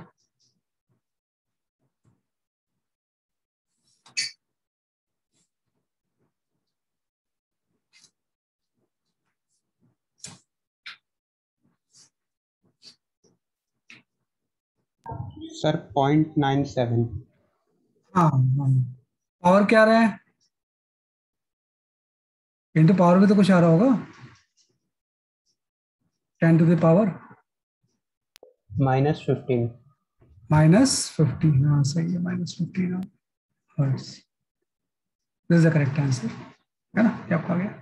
सर अगर एक नंबर आगे पीछे होए तो चलेगा, मतलब मेरा हाँ वो चलेगा, 0.96 बिल्कुल आया। बिल्कुल बिल्कुल बिल्कुल, उससे फर्क नहीं पड़ता, क्योंकि ऑप्शंस जो होंगे ना वो बहुत काफी होंगे इसमें। मतलब ये तो देखो, ये क्वेश्चन कोई ऑब्जेक्टिव क्वेश्चन है ही नहीं, इतने न्यूमेरिकल कैलकुलेशन में नहीं होंगे। ये तो जस्ट मैंने समझाने के लिए बताया आपको क्वेश्चन, कि भाई ये स्टडी को कैसे हम इंटरप्रेट करेंगे, कैसे निकालेंगे। एंड रिजल्ट इज इनरिलेवेंट, वो उतना रिलेवेंट नहीं है। प्रोसेस मतलब दो चीजें इसमें इंपॉर्टेंट है कि इसको आपने स्टॉपिंग पोटेंशियल के इक्वल लिखा, फिर जब ये कैलकुलेशन किया कि 4 इलेक्ट्रॉन वोल्ट बाय एच, तो इलेक्ट्रॉन वोल्ट को जूल में कन्वर्ट किया, फिर एच से डिवाइड किया। दैट इज मोर इम्पोर्टेंट ना। क्या कैसे? हाँ 10⁻15 होगा, +15 ये आपका आंसर आ जाएगा, है ना? तो ये हम कर सकते हैं, राइट। चलो ये हमने कुछ कहे, एक और ऐसे ही सब्जेक्टिव क्वेश्चंस के बाद ना I will come to the objective question. एक वो सर भी, एक सेकंड वेट। हाँ कोई नहीं,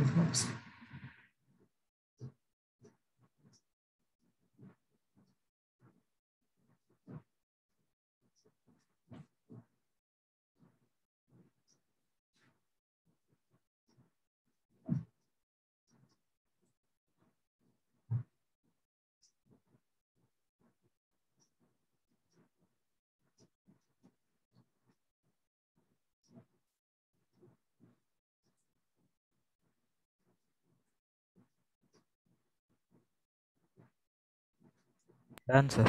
ओके एक और करते हैं।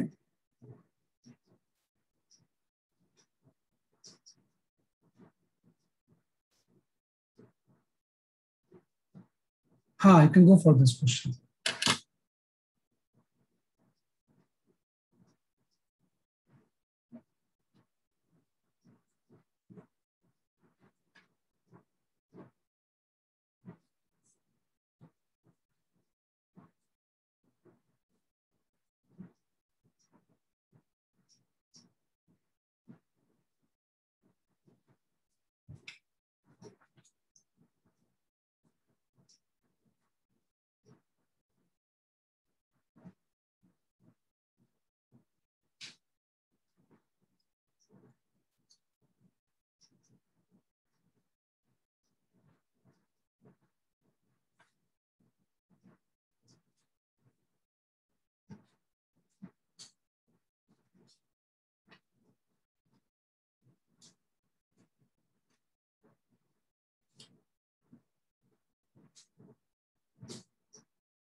इसमें क्वेश्चन में ऊपर दिया है कि it is been measured for wavelength, but ये डायग्राम में इन्होंने हर्ट्ज दिया है। हाँ वो एक्चुअली कोई बात नहीं, वेवलेंथ अगर डिफरेंट होगा ना बेटा, फ्रीक्वेंसी तो डिफरेंट होगी ही होगी। तो सर हम लोग फ्रीक्वेंसी को कंसीडर करके करें। हाँ हाँ, फ्रीक्वेंसी जो डायग्राम में दिया हुआ है, फ्रीक्वेंसी में भी ध्यान रखना कि वो 10 टू द पावर जो है वो 15 हर्ट्ज है ना। मतलब जो भी यहाँ पे न्यूमेरिकल वैल्यूज लिखी है उससे 10 पावर 15 मल्टीप्लाई करना। इस टॉपिक पोटेंशियल जो है वो आपका वोल्ट में दिया हुआ है।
मैं पहला आंसर तो आ जाएगा, वर्क फंक्शन यार। वर्क फंक्शन तो एकदम आसान है। वर्क फंक्शन इलेक्ट्रॉन वोल्ट में ही मुझे बता दो।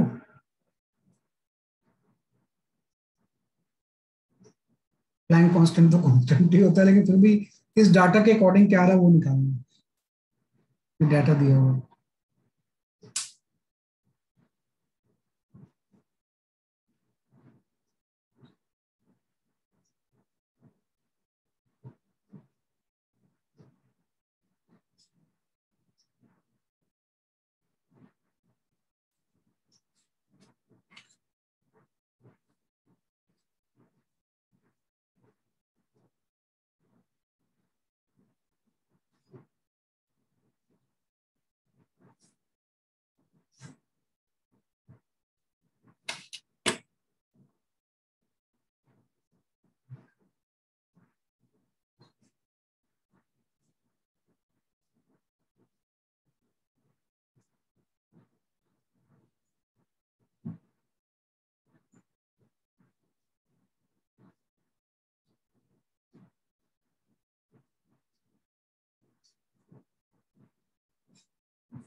हाँ, प्लैंक कांस्टेंट सही आ रहा है आंसर।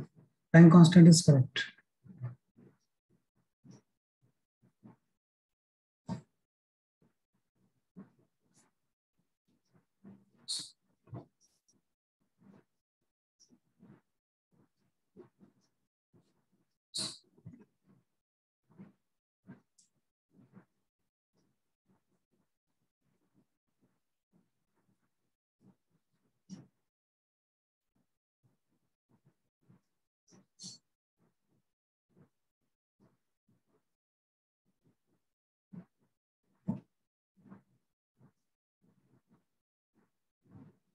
हाँ Gautam, your both answers are correct.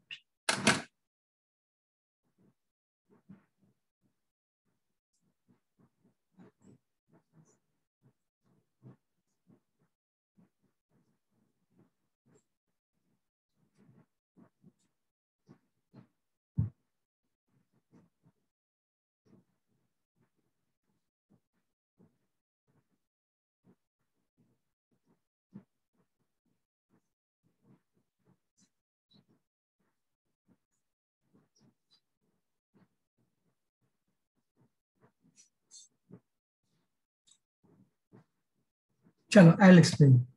हम देखो कुछ नहीं था, आपको डाटा से क्या 100% पता चल रहा है वो देखना है आपको। हाँ Sahil Sharma, your answer is correct है ना। डाटा से क्या पता चल रहा है वो देखना है आपने। तो पहले तो इक्वेशन लिख लेते हैं।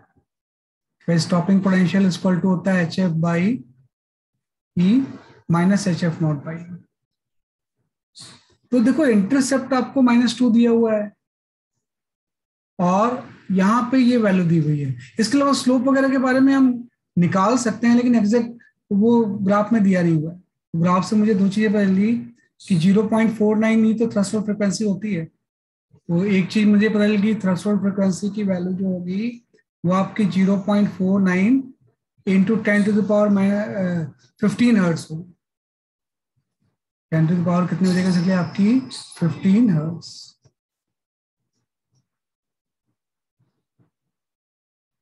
थ्रेशोल्ड फ्रिक्वेंसी आ गई। और दूसरा ये इंटरसेप्ट, तो ये जो इंटरसेप्ट होता है इसको हम लिखते हैं minus h F naught by.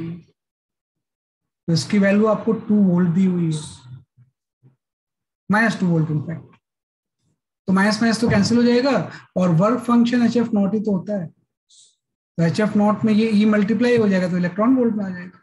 Work function is the 2 electron volt. बस वर्क फंक्शन तो ऐसे ही आ गया है ना। तो वर्क फंक्शन का जो आंसर होगा यहां से जो बोला हुआ है इसने, that is your 2 electron volt. भाई वोल्ट में इलेक्ट्रॉन के चार्ज को मल्टीप्लाई करते हैं तो इलेक्ट्रॉन वोल्ट आ जाएगा। अब प्लैंक कांस्टेंट निकालना है भाई। यहां से डाटा से आपको लगा कि H F not 2 electron volt है और एफ नॉट की वैल्यू ये है, तो प्लैंक कांस्टेंट भी आ जाएगा। तो इसमें कौन सा मुश्किल काम है। एच की वैल्यू जो होगी ये आपका हो जाएगा 2 electron volt by F not. अब यहां थोड़ी प्रॉब्लम आ गई भाई, एफ नॉट हर्ट्स में है ना, तो और ये इलेक्ट्रॉन वोल्ट में है। तो प्लैंक कांस्टेंट को नॉर्मली हम जूल के टर्म्स में लाते हैं। वैसे तो हम इलेक्ट्रॉन वोल्ट के टर्म्स में भी ला सकते थे, लेकिन नॉर्मली हम जूल के टर्म्स में लिखते हैं इसे, जूल सेकंड में। यहाँ पे लिख लो भाई 2 इलेक्ट्रॉन वोल्ट को पहले जूल में कन्वर्ट कर दो। तो 2 इंटू 10 टू द इसको जूल में कन्वर्ट कर देंगे इस तरह से। ये आपका आ गया 2 इलेक्ट्रॉन वोल्ट को आप जूल में जब कन्वर्ट करोगे तो इससे इलेक्ट्रॉन के चार्ज से मल्टीप्लाई कर दोगे, जूल आ गया by F not. F not की वैल्यू हम कैलकुलेट कर ही चुके हैं, 0.49 इंटू 10⁻⁻15 हर्ट्ज। तो इससे प्लैंक कांस्टेंट की वैल्यू आ जाएगी। तो जब इसको कैलकुलेट करोगे तो प्लैंक कांस्टेंट का आंसर ये आ जाएगा 6.53 इंटू, ऑब्वियस बात है पावर तो -34 ही होगी, जूल सेकंड है ना। जूल सेकंड में अगर इलेक्ट्रॉन वोल्ट में छोड़ दें तो इलेक्ट्रॉन वोल्ट सेकंड में जाता है, लेकिन नॉर्मल जूल के केस में लिखते हैं। तो आपने क्या होगा ना, फोटोइलेक्ट्रिक इफेक्ट का एक्सपेरिमेंट परफॉर्म किया होगा। एक्सपेरिमेंट से ग्राफ प्लॉट किया होगा। ये ग्राफ प्लॉट करके इसके जो रिजल्ट्स आ रहे हैं उससे आपको सीजियम की थ्रेशोल्ड फ्रिक्वेंसी पता चलेगी और उसको यूज करके यहां से प्लैंक कांस्टेंट आया होगा कि प्लैंक कांस्टेंट की वैल्यू इतनी होती है ना। प्लैंक कांस्टेंट की वैल्यू बेसिकली आपकी, अरे माइनस क्यों लिखता हूँ यार मैं यहाँ पे, +15 है ना, कि यहाँ पे आपका इस तरह से आएगा। माइनस लिखने की आदत है ना, हर कांस्टेंट में माइनस ही आता है, पॉजिटिव है।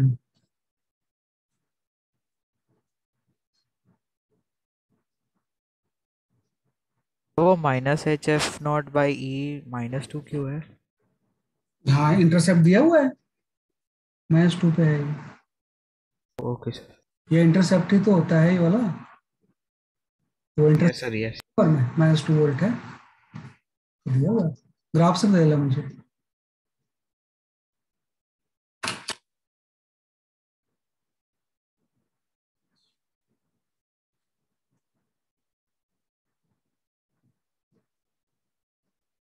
तो ये 3 एक्चुअली सब्जेक्टिव टाइप क्वेश्चंस थे, जो कंसेप्चुअल क्लैरिटी के लिए एग्जाम इंपॉर्टेंट है ना, तो इसलिए मैंने करवा दिया।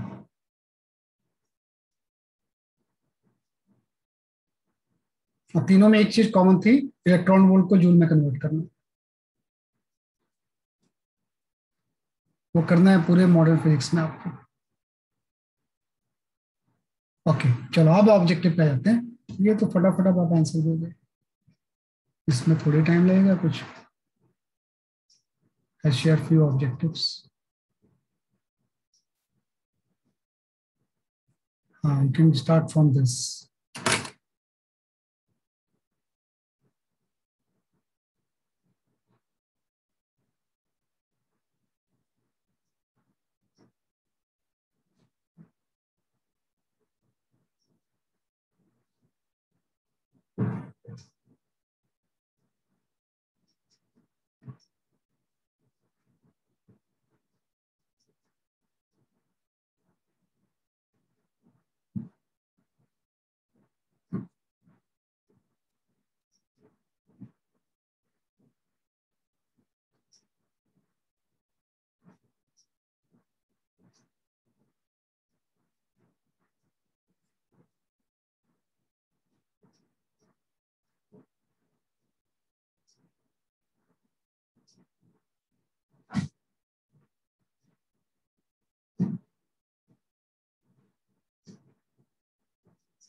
देखो फटाफट आंसर आ गया ना।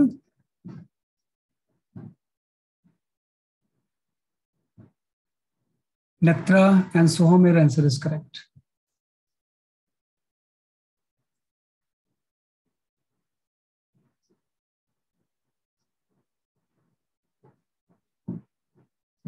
Akola student, you can communicate your answer to your host who is taking up the devices.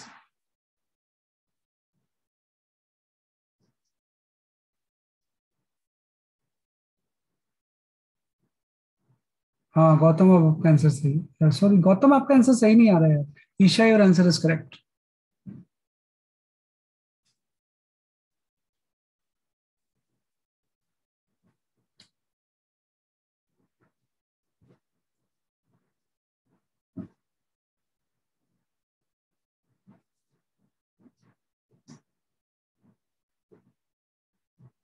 हाँ आप सही है गौतम।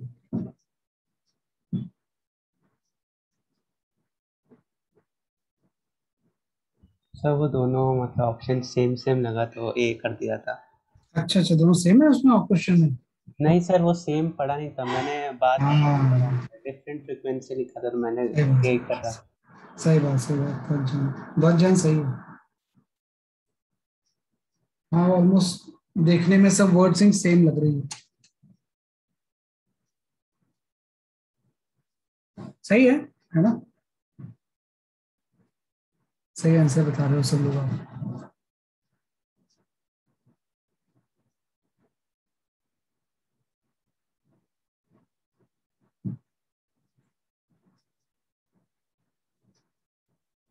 श्रेया सही है।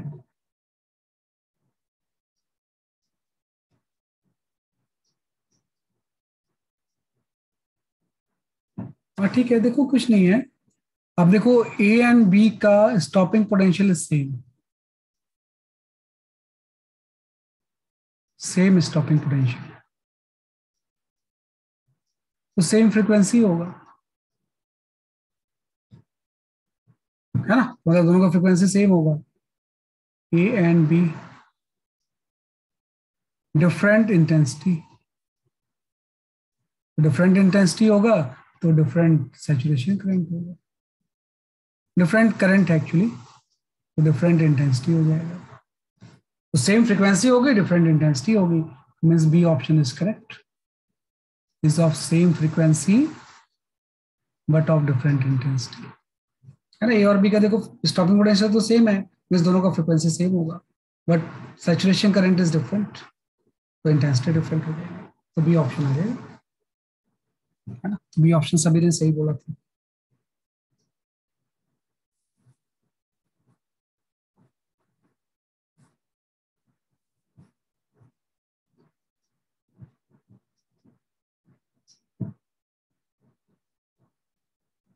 Okay, next question.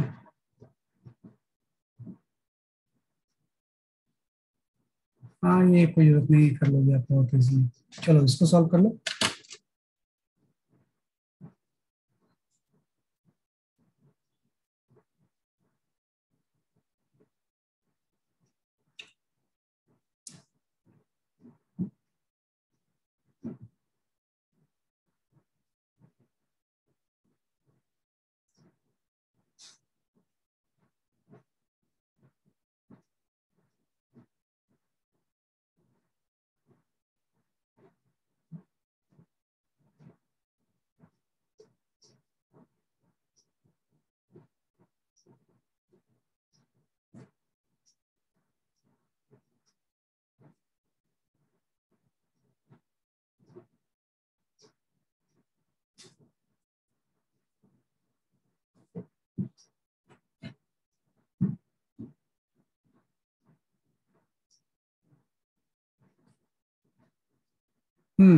सोहम गौतम नेत्रा करेक्ट आंसर आपका।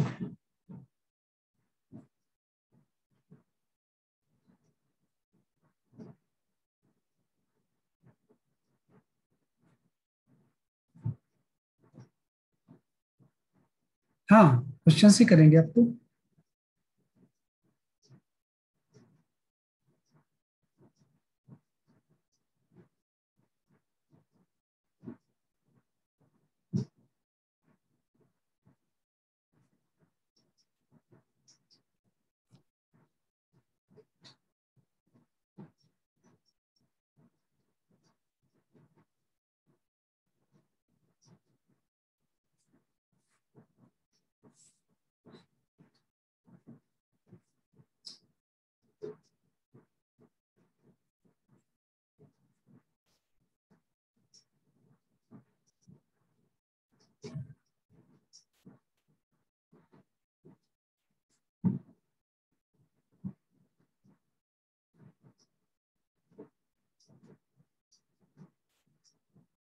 सब वेव ऑप्टिक्स का एक सेपरेट टेस्ट होगा?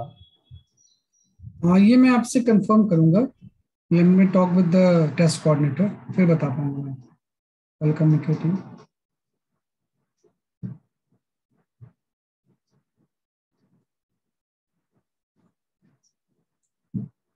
हाँ प्राची सही आपका आंसर।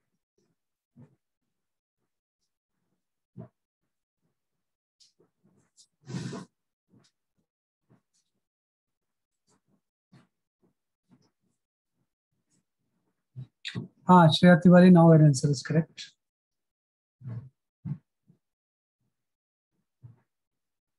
गाइस थोड़ा सा आंसर देखो जरा ध्यान से।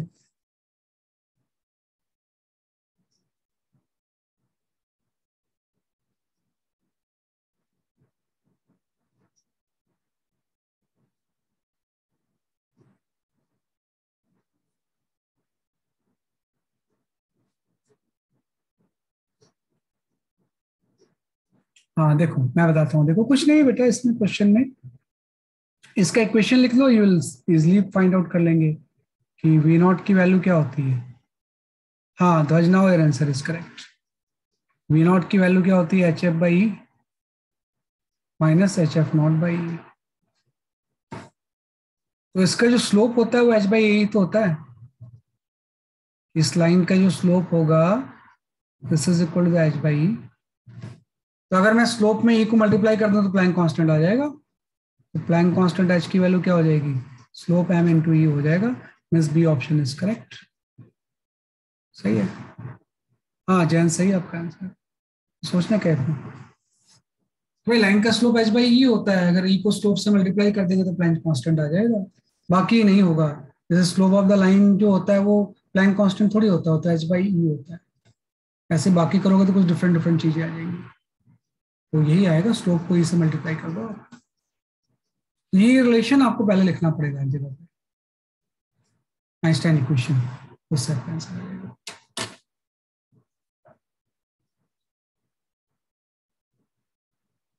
एक बहुत क्रूशियल क्वेश्चन है, एक दो क्वेश्चन के बाद वही क्वेश्चन आएगा। मेन पर्पस मुझे उसी को करवाना है।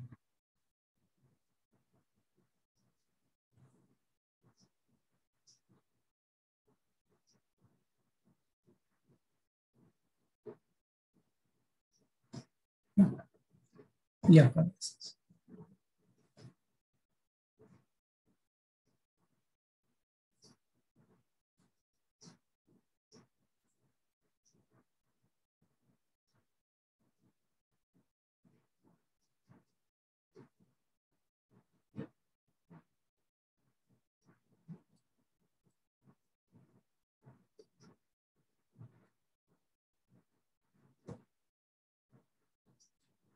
ये क्वेश्चन है बेटा। ओके,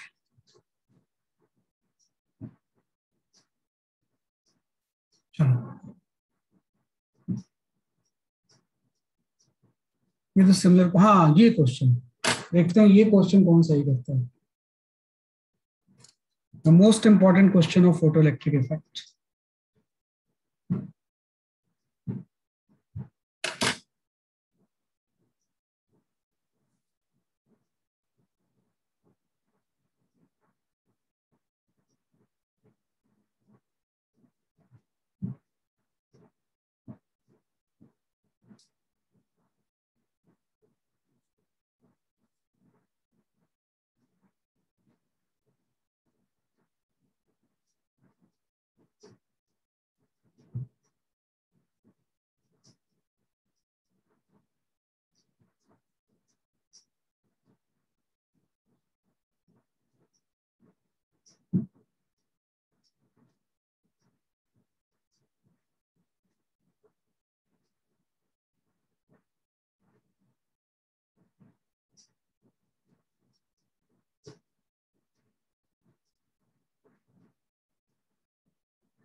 नेत्रा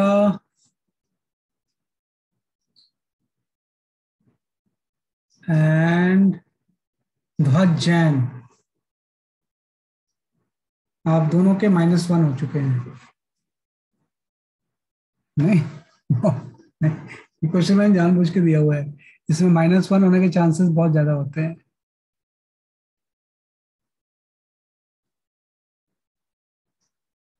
सोहम आपके -1 हो चुके हैं।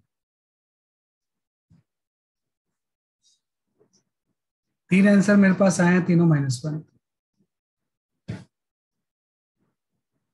आदित्य आपका सही, आपको +4 मिल गए।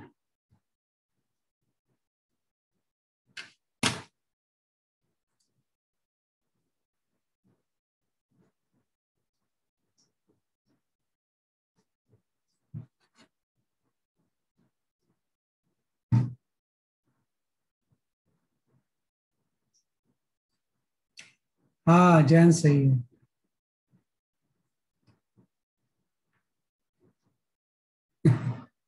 ईश्वरी और आंसर इज करेक्ट। नेत्रा ठीक है आपका, मैंने कर दिया, -1 से +4 पे आप आ गए अब। नहीं, गौतम सही है। +4 सही है।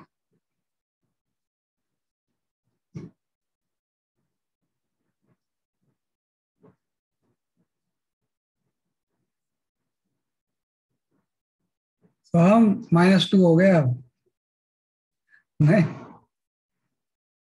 पहले -1 हो गया था, मैंने -2 कर दिया, दोबारा फिर से आंसर गलत हो गया। सही है, सही आंसर। देखो इसमें क्वाइट ऑब्वियस बच्चों को लगता है ना, अरे ये क्या है, ये डबल होगा, तो काइनेटिक एनर्जी में भी डबल करलेशन होगा, तो बोलते हैं या तो बी सही होगा या सी सही होगा। अब थोड़ा सा बच्चों को पता ही होता है कि वेवलेंथ नीचे आता है, तो इनवर्स रिलेशन सही होना चाहिए। तो अगर lambda A is twice of lambda B है, तो K B is twice of कैम्टा ए होगा, बी पे कॉन्फिडेंट रहते हैं। कुछ लोग टिक कर देते हैं सी को भी, कुछ लोग बी को टिक करते हैं, है ना। तो बी और सी में से आंसर देते हैं, लेकिन दोनों इनकरेक्ट हैं, बोथ आर इनकरेक्ट। तो इसको थोड़ा सा एनालाइज करके करना पड़ेगा। हाँ सही बात, सही बात। हाँ आप सही है, आखिर +4 हो ही गए, नहीं सही बात। बी सी तो में ही बच्चे करते हैं ऑलमोस्ट, ऑलमोस्ट बच्चे जब एग्जाम में आएगा ना तो उसको देखते ही बोले इसमें होगा, इसमें होगा। थोड़ा सा रेसिप्रोकल का आइडिया होता है तो बोले ये नहीं हो सकता, ये होगा, इसको तो मारो एकदम, जैसे आपने किया है गलत हो जाएगा, -1 हो जाएगा। एक्चुअली में इसमें ए आंसर इज करेक्ट, इसका आंसर जो होगा ना वो ए सही है। हाँ Ritika your answer is correct. मैं थोड़ा सा अच्छे से एक्सप्लेन करता हूँ इसे कि कैसे ए सही है, आई विल टेक, क्योंकि मोस्ट इंपॉर्टेंट क्वेश्चन है ये। मतलब कई बार जैसे वेवलेंथ दिया हुआ है, वेवलेंथ की जगह फ्रीक्वेंसी का रिलेशन आ जाएगा, लेकिन सॉल्व करने का तरीका ऑलमोस्ट सेम ही रहेगा। मैं इसको अच्छे से एक्सप्लेन करता हूँ कि कैसे हम इसको सॉल्व कर सकते हैं। जस्ट आइंस्टाइन इक्वेशन स्टार्ट करो आप, कि जब हम आइंस्टाइन इक्वेशन लिखेंगे ऐसे, है ना। तो फर्स्ट केस में ए के लिए ले लेता हूं मैं, तो SC/λ ए इंसिडेंट एनर्जी हो गई, इक्वल टू आपका वर्क फंक्शन हो गया, plus K is the kinetic energy. Second case में इसने बोला है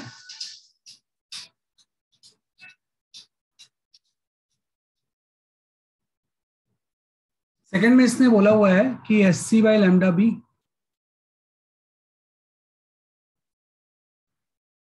equal to work function plus K भी आ गया। सॉल्व करना पड़ेगा, ऐसे कोई अप्रोक्सीमेटली आइडिया नहीं लगा सकते आप। अब इसने बोला है कि जो लैम्डा बी है ना, this is twice of lambda A, I think यही है शायद, है ना, कि लैम्डा बी की वैल्यू जो है वो ट्वाइस ऑफ लैम्डा ए है, या उल्टा दिया हुआ है। लैम्डा ए इज ट्वाइस अच्छा लैम्डा ए उल्टा है सर। अच्छा फिर मेरा भी गलत हो जाता, मेरे भी -1 कर देते आप लोग। Lambda A is twice of lambda B, तो लैम्डा बी इक्वल टू हो गया लैम्डा ए बाई 2, यहाँ पुट कर दो, यहाँ से SC2 ऊपर चला जाएगा भाई, यहाँ से आपका लैम्डा ए आ जाएगा इक्वल टू 5 + के। अब यहीं से लॉजिक स्टार्ट होता है। अब लैम्डा C बाई ए जो है ना वो इसके इक्वल है, तो इस लैम्डा C बाई ए को यहाँ सब्स्टिट्यूट कर देते हैं। जैसे हम सब्स्टिट्यूट करेंगे यहाँ पे क्या आ जाएगा, ट्वाइस ऑफ 5 + के, हाँ SC/λ की जगह 5 + के पुट कर दिया है, इक्वल टू आपका आ गया 5 + के, ये आपका आ गया 2/5 + 2k इक्वल टू 5 + के। हाँ तो अब यहां से एक 5 तो कैंसिल हो जाएगा, लेकिन जो kb की वैल्यू है this is not equal to 2k, उसमें एक 5 तो बच जाएगा ना, +5 भी आ जाएगा। ये फाइनल रिलेशन आ गया kb एंड ka में। तो ऑफ कोर्स kb 2ka के इक्वल नहीं है, तो अगर kb 2ka के इक्वल नहीं है, देन जो आपने यहाँ पे आंसर शो किया था, है ना, इस जगह पे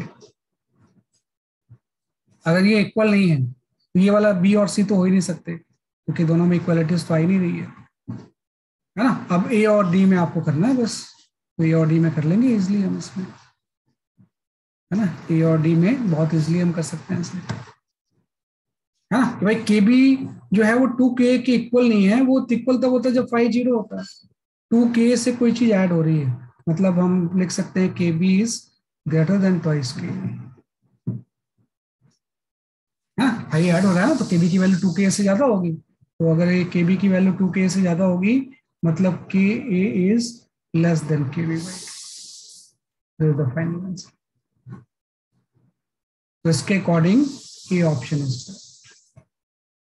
ये इसका सोल्यूशन है। इसके सोल्यूशन को लिख लेना, बार बार बच्चे भूल जाते हैं इसे।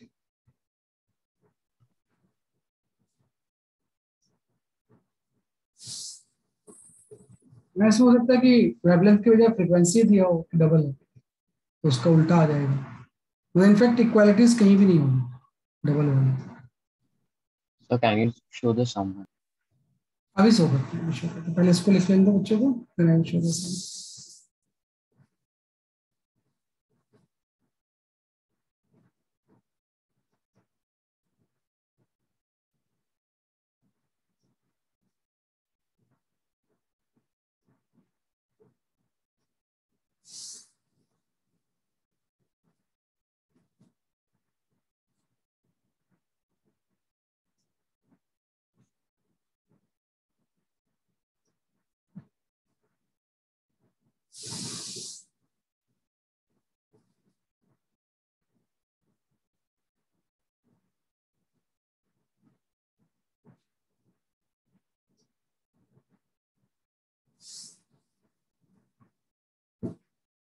ये आपका कह रहा है, तो ये इसका सोल्यूशन है और सम में आई विल शो यू।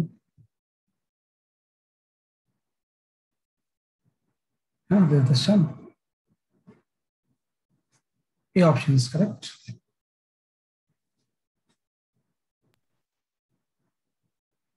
हाँ, दैट्स ऑल भाई। ओके, हाँ, तो ये तो लास्ट क्वेश्चन था, मैंने बताया था कि लास्ट क्वेश्चन थोड़ा सा क्रिटिकल होगा, है ना। तो दैट्स ऑल फॉर टुडे, आज के लिए हमने इतने काफी है। तो we have completed the dual nature of radiation पढ़ लिया हमने। तो नेक्स्ट क्लास में will study the similar dual nature of matter, dual nature of matter पढ़ेंगे हम इसमें, है ना। तो dual nature of the matter will be the by de Broglie wave, है ना, will be the next topic. That's all for today, bye bye. Sir Heisenberg है इसमें? नहीं, केमिस्ट्री फिजिक्स में नहीं है। Heisenberg uncertainty principle is not in physics. Chemistry में हो सकता है कहीं पे पढ़ोगे।